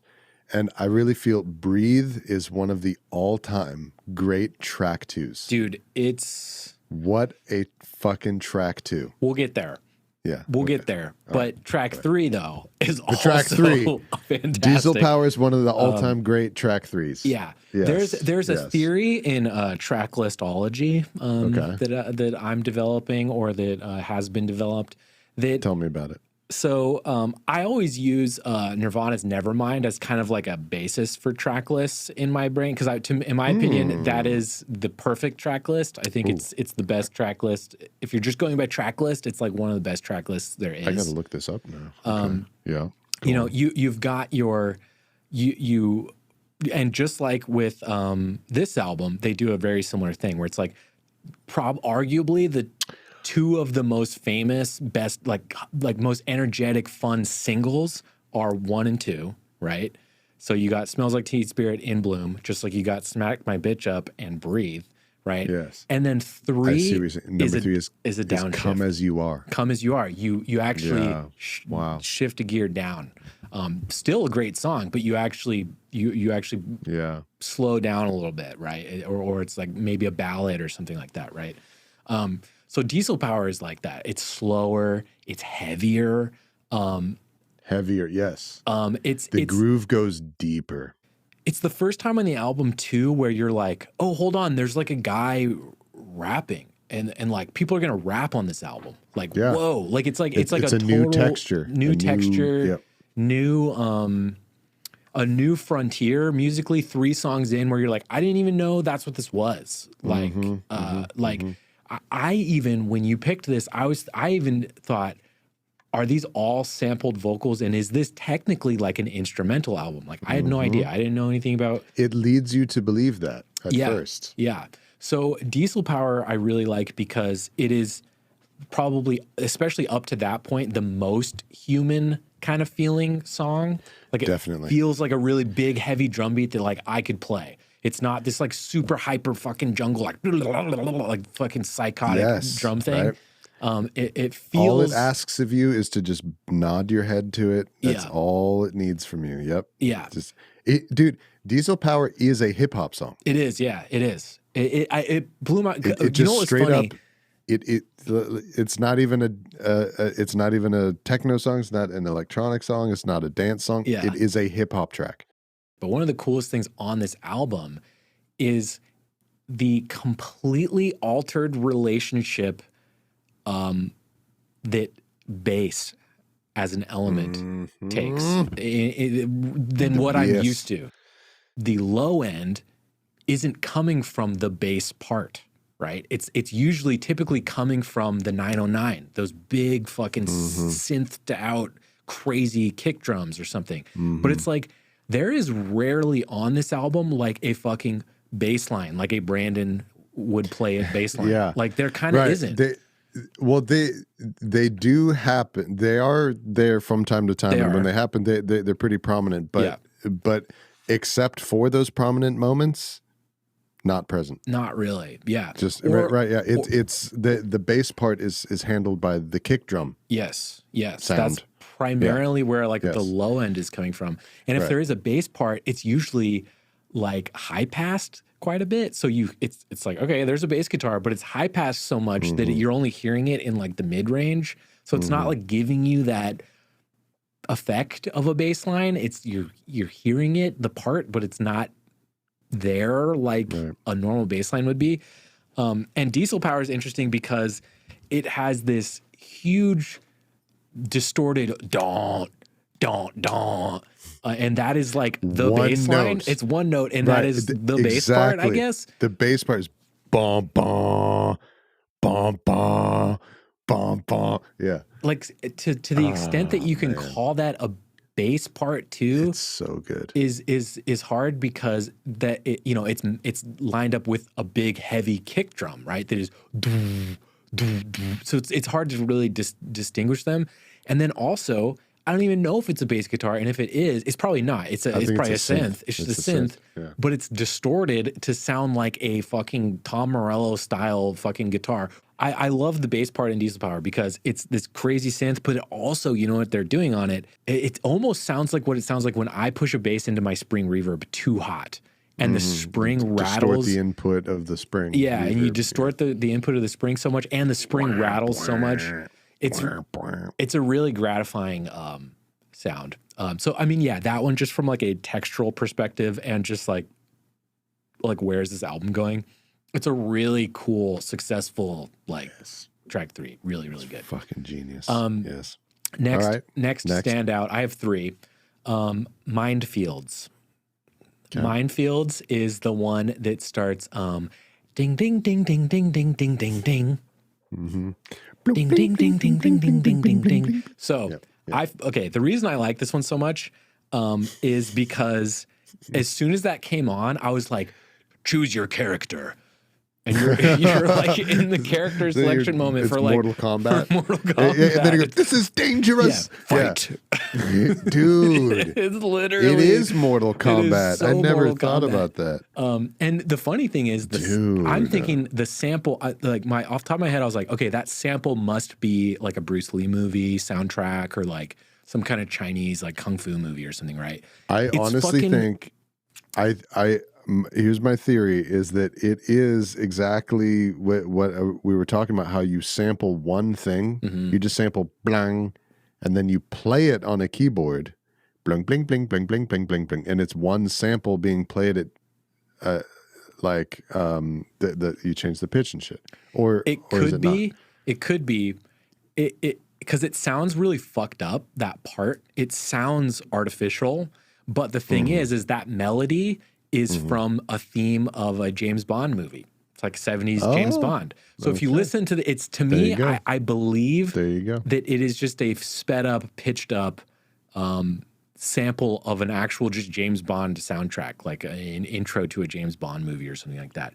So I love it for that reason, is that it reminded me of Mortal Kombat. And that when I looked into it, it's not anything to do with Kung Fu at all, even though it sounds like it. It's actually a fucking James Bond movie, which I love. Like, again, so black market dub coded. Love it. These guys are like my spiritual, these are like my producer spirit animals. Again, free bingo square. It's fun. It's energetic. It's awesome. That element though of it was my favorite. And then my third standout, I probably have even less to say about this one other than that I just think it's great, but it doesn't crack my favorite best, is Firestarter. It doesn't crack my favorite best, but it's fantastic. And it's noteworthy. Same. Yeah. Amongst the top 3, the 3 big ones. Yeah. Smack My Bitch Up, Breathe, Firestarter. Even from the time when I was a kid, to me, it's always ranked number 3. Yeah. Amongst them. Which is funny because I get the vibe that in the UK, in England, that's the song. It's the biggest one. That's the big one. It had the strongest cultural impact, I think. Yeah. And was like another one of these, like another thing we didn't get a chance to talk about, but that was like, this band was the victim of so much fake fucking outrage. For instance, like they tried to ban the Firestarter video. Have you seen the Firestarter video? Yes, isn't it just Keith Flint dancing around and shit? They tried to ban it in the UK because they thought he looked too scary. It reminds me of... and it's like, fuck you. What the fuck? What are you talking about? The only instrumental song to ever be banned from American radio. You know about this? The song Rumble by Link Ray. Really? You know that song? Yeah, I love that song. Blow, blow, Yeah, it's like the coolest song ever. It was banned from American radio when it came out because it evoked too much danger. Danger. Yeah. Wow. People were afraid that like it would cause kids to go around having fucking like West Side Story fucking gang fights, walking towards each other, snapping and having street fights and shit if they listened to Rumble. Yeah, I think that's a similar thing that was happening here. But like, I don't know, these guys were just the target of a lot of fucking fake bullshit. Like Target and Walmart refused, they pulled copies of Fat of the Land from their shelves for a long time because Smack My Bitch Up was seen. That's a whole other fucking thing, is Smack My Bitch Up is mistakenly thought of as like some misogynistic thing or it's like promoting violence, when it's just like, dude, saying like the word bitch in a colloquial fucking slang context oftentimes never is referring to women. It's like quite often it has nothing to do. Yeah, quite often it is. But like, a lot of the times it is. Yeah. A lot of times it can refer to just fucking anything, and that's kind of how they would explain it. Was that it's just like it just means doing anything with like verve, like is how they would put it. But yeah. They were victims of a lot of bullshit controversy. Tipper Gore-esque, just like pearl clutching like crap, like that I hate more than anything. So yeah, those are my three standouts, aka kind of runner-up songs. Yep, great picks. Yeah, fantastic picks. How about you? I'm very curious to hear your standout songs. I had Minefields in my standout songs. Nice. The other two that I have that you haven't mentioned already is I had kind of a combo, which was Climatize, Minefields. Okay. I sort of linked together as one pick for standouts, Climatize and Minefields. And just for being like the chill out points. Yes. The dope, like the energy comes down, it gets a little bit more kind of reflective, and they have it's like the deeper end of the pool. Yeah. To kind of contrast the aggression that is on this album, but it's another side to the Prodigy sound, and the sound of this album in particular, that I fucking love so much, because when they chill out, like the aggression is gone, but the strength and like the depth and the level of complexity is not gone. The level of interest, like you're just as engaged. It's just a different emotional location now. And especially in the case of Climatize, it's almost like a religious kind of experience, you know? Like I love how he put the word climb with a B in it in Climatize. Like it sounds like ascending. Yeah. You know, it sounds like the heavens opening and shit, and you're just like going up and up and up and up, and with that sample, the Who sample, the fucking Won't Get Fooled Again sample. Yeah. And you know what, that song kind of reminds me of some of the stuff on Black Star. There's some moments in Black Star that sound like Climatize. Such a Black Star song, totally. Yeah. And conversely, there is a Bowie album from this period that I really want you to check out, that is Bowie essentially trying to do this production style. Wow, that's interesting. What is it called? It's called Earthling, also from 1997. It's the one with Bowie with the Union Jack jacket on it. I actually love that album. I listen to it all the time, but it's Bowie does like jungle electronica But like with like rock guitars, like that's dope. That's the idea. That's dope. So yeah. Speaking of rock guitars, just right now, it makes me realize that what I need to put on my standout list, I didn't, but I'm just putting it on there now, doing it live, is Serial Thriller. That's a good one too. Speaking of the guitars and the way that it is done, it's metal done in a dance way. Yeah, and it's so sick, and dude. it's full on. So when I heard that song, I'm thinking, oh, they're playing guitars on this, because how else? Like, because my brain almost didn't accept that they would sample in a dance music context, like basically like a heavy metal song. That's exactly what it is, That's though. exactly what it is. It is. He's sampling a metal song and just making a new guitar riff out of it. It's wild. That's the one. That's the one that's like dun dun dun dun dun dun dun dun. Yeah. Crazy. It's computerized Rock music. Yeah. Mosh pit. So often I try not to make it my business to like tell people how they should live their life. But I believe strongly everybody needs to be in a mosh pit at least once in your life. Everybody needs to experience that. If not a mosh pit, look up videos of Prodigy shows where it's like a sea of bodies. And it's almost like, I would compare it to like when you're at a show where you're in a sea of thousands of people and you're in the middle of it and everyone's dancing. It is akin to like taking LSD in a way.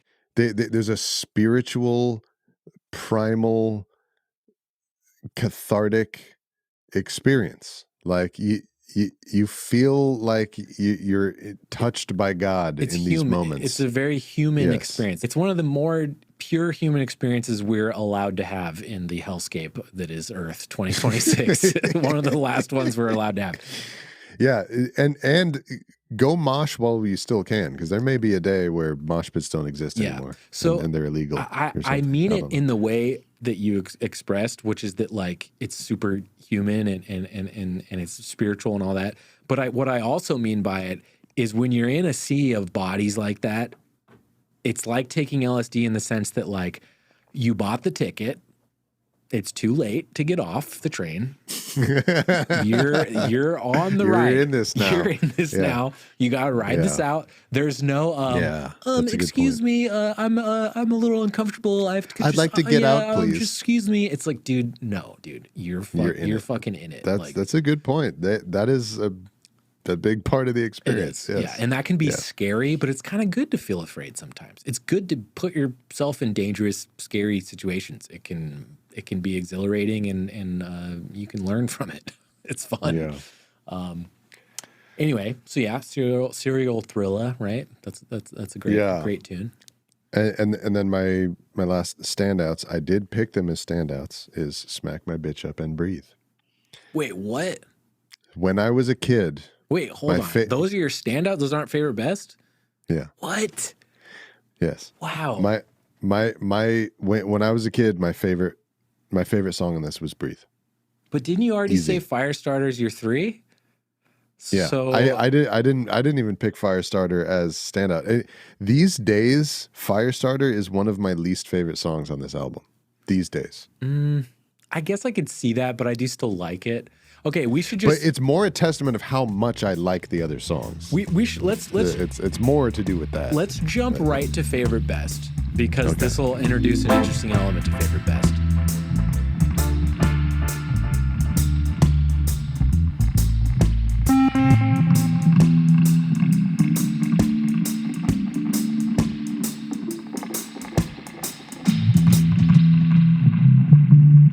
Favorite best. So favorite best right now, I'm going to say my favorite best, but we're going to continue to talk about your standouts because right now they're the same. Okay. Yeah. It sounds like yours is some configuration of Smack My Bitch Up and Breathe. My favorite is Smack My Bitch Up. I think that's an easy favorite. It's the big song. Yeah. It's super fun. It's great. It's very famous. Totally valid choice. Great video, all that. Everything we've said about it, great. it's to me the obvious favorite. But I almost said it was the best as well. But like when I really take like a deeper look, I'm like Breathe is the best. Breathe is probably better for like a lot of reasons. But Smack My Bitch Up is really fun. I have to say, I think the only reason why these two are not in my favorite best is just because I'm like 30 years on in this album now. Fair. You know what I mean? Like Fair. For the majority of my life, they were. Mm-hmm. Those two would be favorite best. Yeah. But it's my choices are like my right now choices. Yeah. But anyway, but I mean, what you're saying is like objectively correct. Yeah. Like, these are the songs of this album. Yeah. Yeah. I mean, I hate to rob those two songs of their rightful highlights during favorite best. But the thing is they are so like kind of ubiquitous, like you're kind of articulating. They've been around forever. They're the go-to like right. If you don't know those or like those, they don't warrant that much discussion. Not it's anymore. Like, yeah. Just, if you haven't heard them, just listen to them. Yeah. And and that's like to their credit. Yeah. They're pieces of work that speak for themselves. Yeah. Yeah. Like you don't really have to say much about it after you hear it. Yeah. You know? We've already talked. Let's just for a second, since we've already talked about Smack My Bitch Up a lot. We haven't really talked about Breathe that much, though. True. So, and it's one of your standouts, and it is my best. So let's talk about Breathe before we go to your favorite best. For the majority of my life, it was my favorite. Yeah. There was something about that sample in the beginning. It's perfect. In the same way that Smack My Bitch Up has that cinematic, like you listen to it and you feel like you're in a movie. Like your life feels enhanced in like I'm the main character of my life right now while this song's playing. You see, this is what I mean about music decorating time. Yeah. Yes. Right. My life is a movie right now. Yeah. I'm the main character of a 1997 movie, of a late 90s movie. Cyberpunk, like specifically a late 90s cyberpunk debauchery movie. But like Breathe, I feel like it has the same exact effect, but the difference is it's a different it's different it's evocative of a different feeling. It feels a little more scary. They both feel dangerous. But Smack My Bitch Up is like fun and kind of scary, and Breathe, it's like dangerous and scary. They both kind of dangerous too, but it's like Breathe is like scary.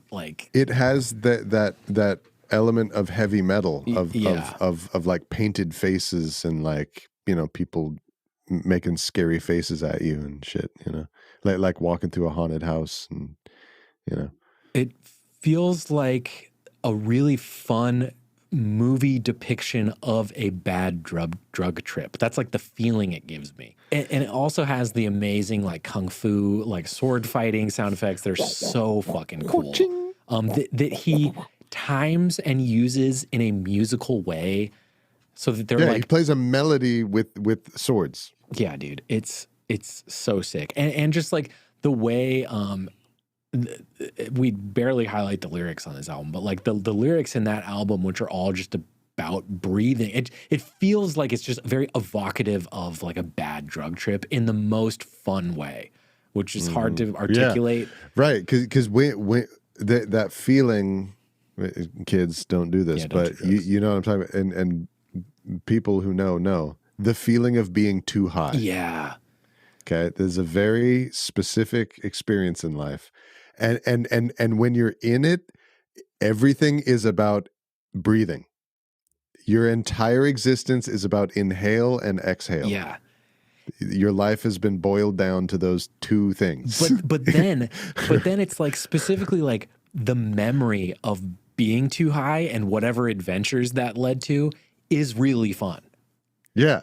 And this song sounds like how those memories feel. Yes. Yeah. Okay. Yeah. So I think we've sufficiently definitely with Smack My Bitch Up given it its day. Breathe, I feel good about that. We've also kind of again that we don't need to belabor that one have to either. give it the shout out though. Yeah. But now I'm really curious what your favorite best are. So my favorite best, and again, it's it's like at this point Yeah. in my life, the favorite best. My favorite is Diesel Power. Wow. They, I get it. That song, it's like a musical magic trick, dude. The beat is essentially a 1-bar loop that only has one variation, which is where it introduces one sample and then takes it away. That's all it is. It's a 1-bar loop, the entire song. And I could probably listen to that loop forever and never get tired of it. Yeah, it's really good. It almost kind of has that like When the Levee Breaks kind of vibe to it too. Yes. Like, but just faster, obviously. Just the heaviest drum moment. Yeah. Like when it, you know, it starts with the sample, and then when the loop drops the first time, it's like a fucking explosion, dude. So wait, you're saying this is your favorite? Favorite. Okay. The song just blows my mind apart. Yeah. And also too, like a little cool thing, because throughout this album, there's little moments of like musical sophistication and musical integrity that's like mixed into this just awesome dance stuff also. And one example is in Diesel Power, you know, normally in standard music, things are counted in groups of 4, you know, and the rapper will wait 4 bars or 8 bars or 12 bars before coming in, right? In Diesel Power, he comes in after 11 bars. Whoa, interesting. It is weird. I didn't pick that up other than it was weird. But I didn't clock that. Yeah, That's interesting. For you songwriters out there, it's a little trick that a lot of people do. This happens way more often than you notice, and that's one of the things that makes it so powerful.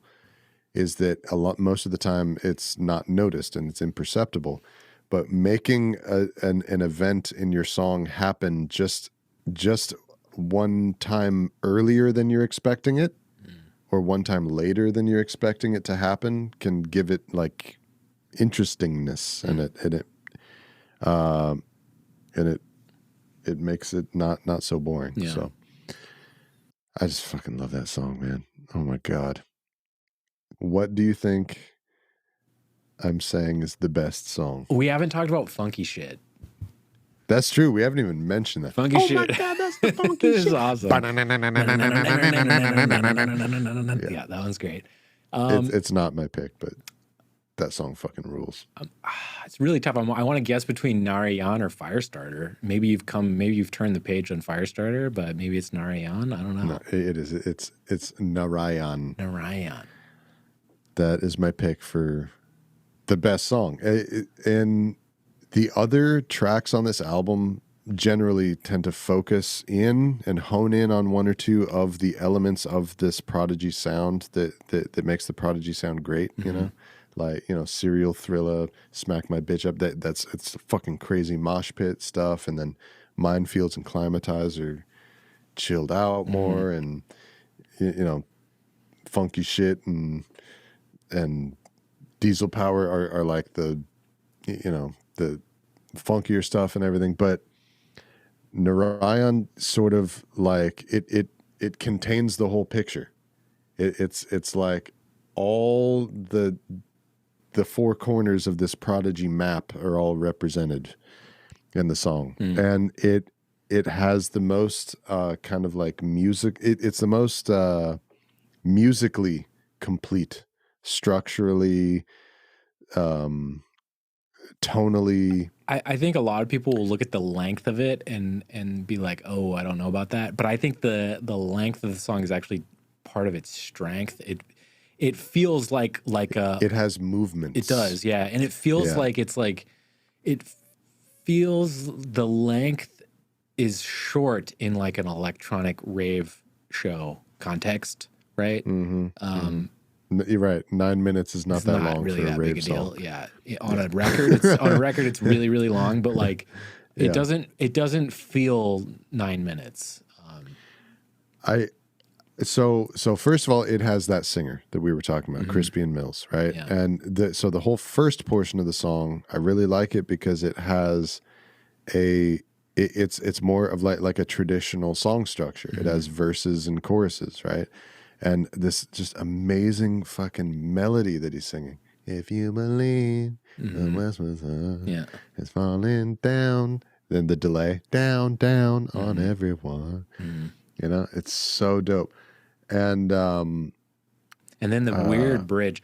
Naya, Naya, Raya. Rayana. Real wild. Which is like a Hindu thing. Yeah. But the fucking the melodies in it, Yeah. Ding, ding, ding. and so that's in the Dorian mode, Right. which is something that I love because it's like half minor, half major. It's both down mysterious. and uplifting and mysterious.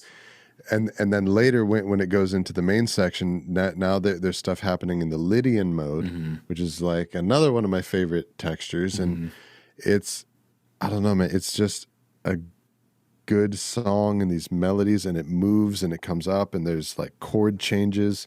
You know, it'll just like hold on the 5 chord for a couple bars and then come back in.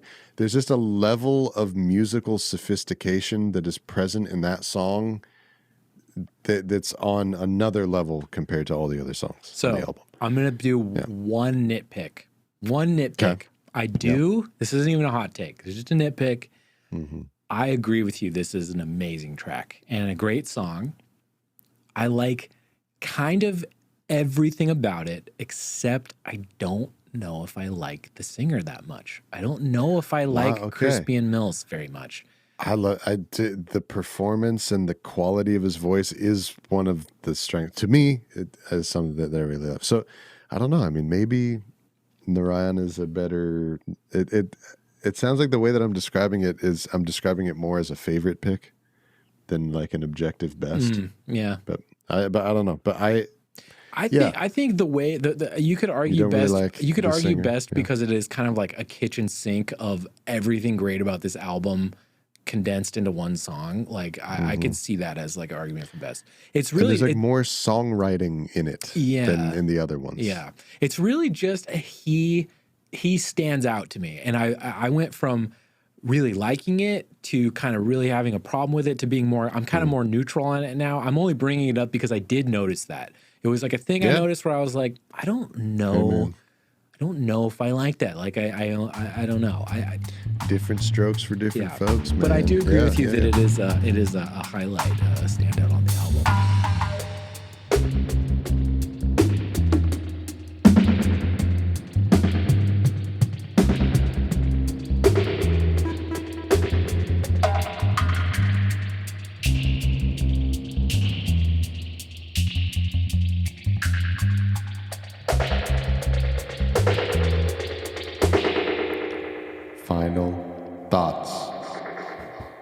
Final thoughts.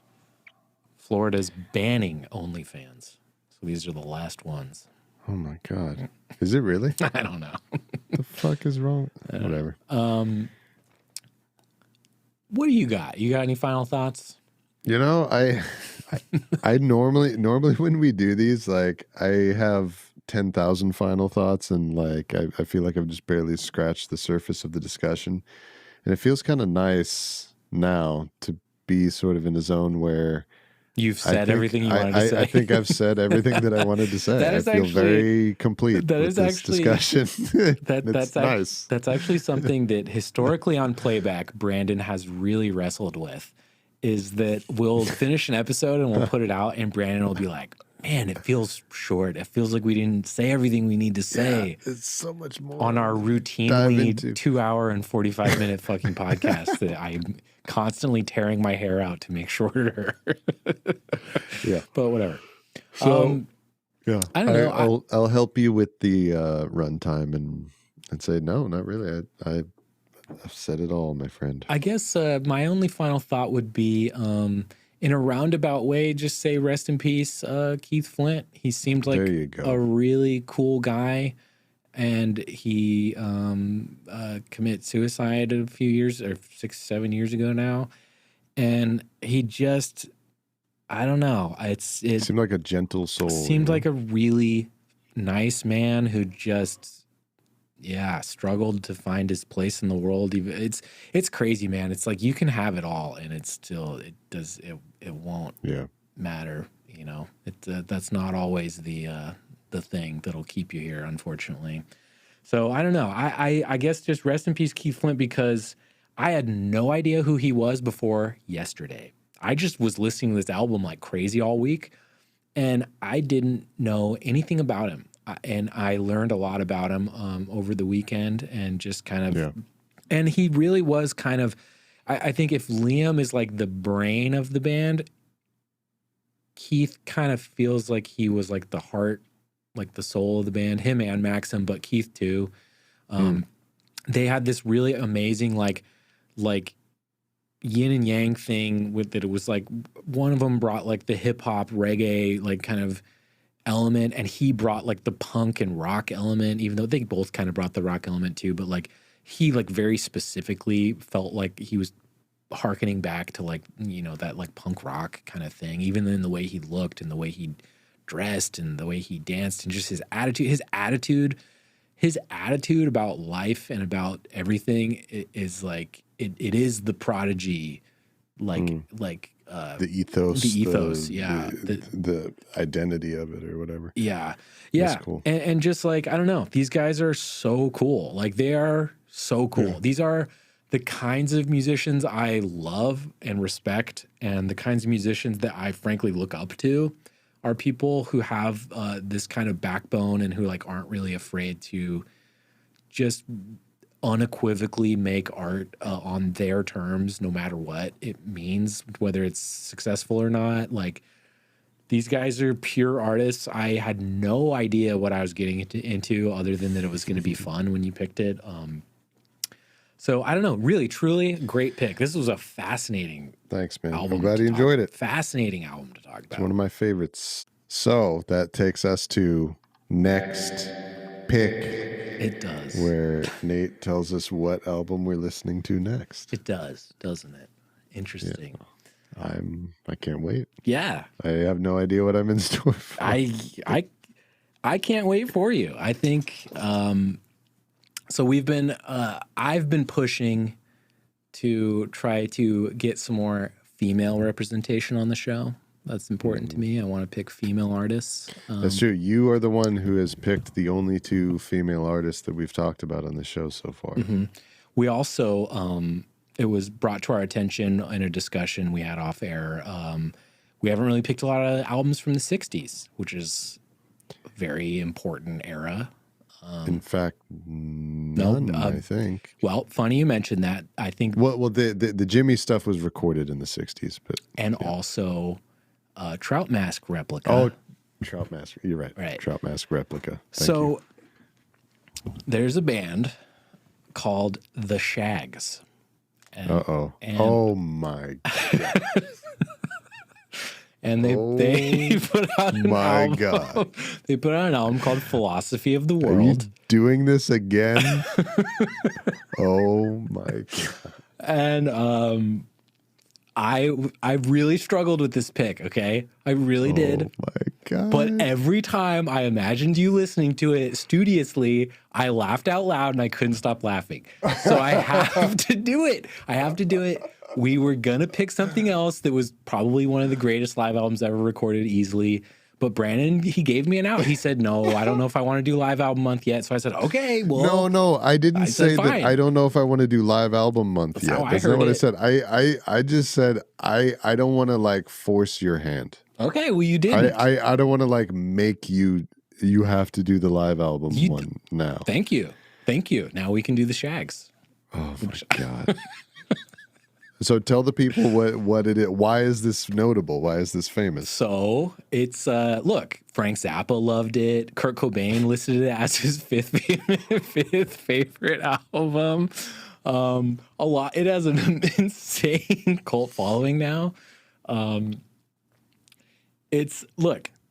I don't think Why is it famous? I don't want to give a preamble. It's called it's basically the progenitor of you. you pointed out you want to explore different scenes, right? You want to use this album. You want to use Putting this. so many words in my mouth.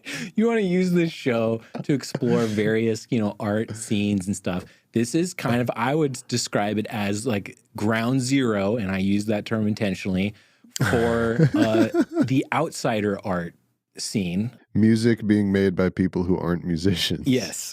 Yeah. Yeah. Yes. So I don't want to spoil too much about the album specifically. Okay. I think everybody go listen to it. Philosophy of the World. So, I mean, Nate won't say it, but I'll say it. This is known for being the worst album ever made. That's why it's famous.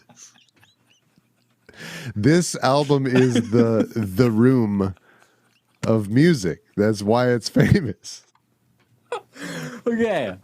That's God one way to damn look it. at it. That's one way you could look at it. That's one way you could It's put not my original thought. Actually, if you need to know, Pitchfork ranked it as number 110 on their list of the greatest 60s albums. Okay, so Pitchfork thinks it's good, which counts for a lot, to a lot of people.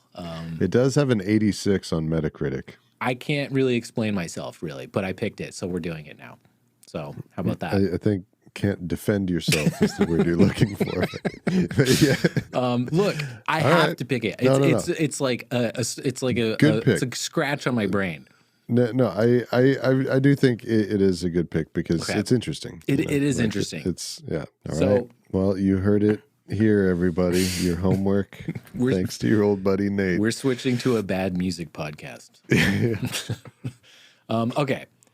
With that in mind, go listen to The Shags' Philosophy of Song or Philosophy of the World, whatever the fuck it's called. Specifically Foot. That's a really good tune. And the Halloween one. Those are early faves.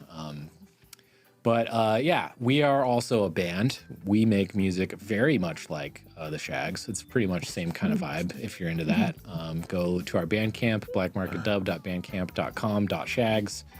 Also our Patreon page, patreon.com/theshags/blackmarketdub, where you can get all the best Shags content on the internet. Also, all of our vinyl is available on our Black Market Dub Bandcamp page and escapehatchrecords.com, as well as numerous amazing albums by our label mates. Too many to count, frankly. Smoking Mirrors Sound System being chief among them. Amazing stuff over there. Exclusive Black Market Dub vinyl over there. You can't get from us. You can only get it from Escape Hatch. Lots of cool stuff over there. So yeah, like, subscribe, all that other stuff I forgot to fucking tell you to do again, which sucks because we really need you to do that. Subscribe, Yeah, please subscribe. Oh my God. Rate, review, all that crap on Apple, Spotify, whatever. Share with your family and friends. And Check out the other episodes. check out all the other episodes. Yeah, Yeah. lots of really good episodes, including our upcoming episode on the Shags. That's going to be probably one of our best episodes, I would anticipate. It must be at this point, at this rate. I can't wait for the lyric you're going to pick for that episode. What? For the Shags. For the Shags. And speaking of, can you send us off to our next assignment listening to the Shags with a little Prodigy lyric, please? Yes, I can. This is dangerous. Open up your head, feel the shell shock. Goodbye. Enjoy the Shags.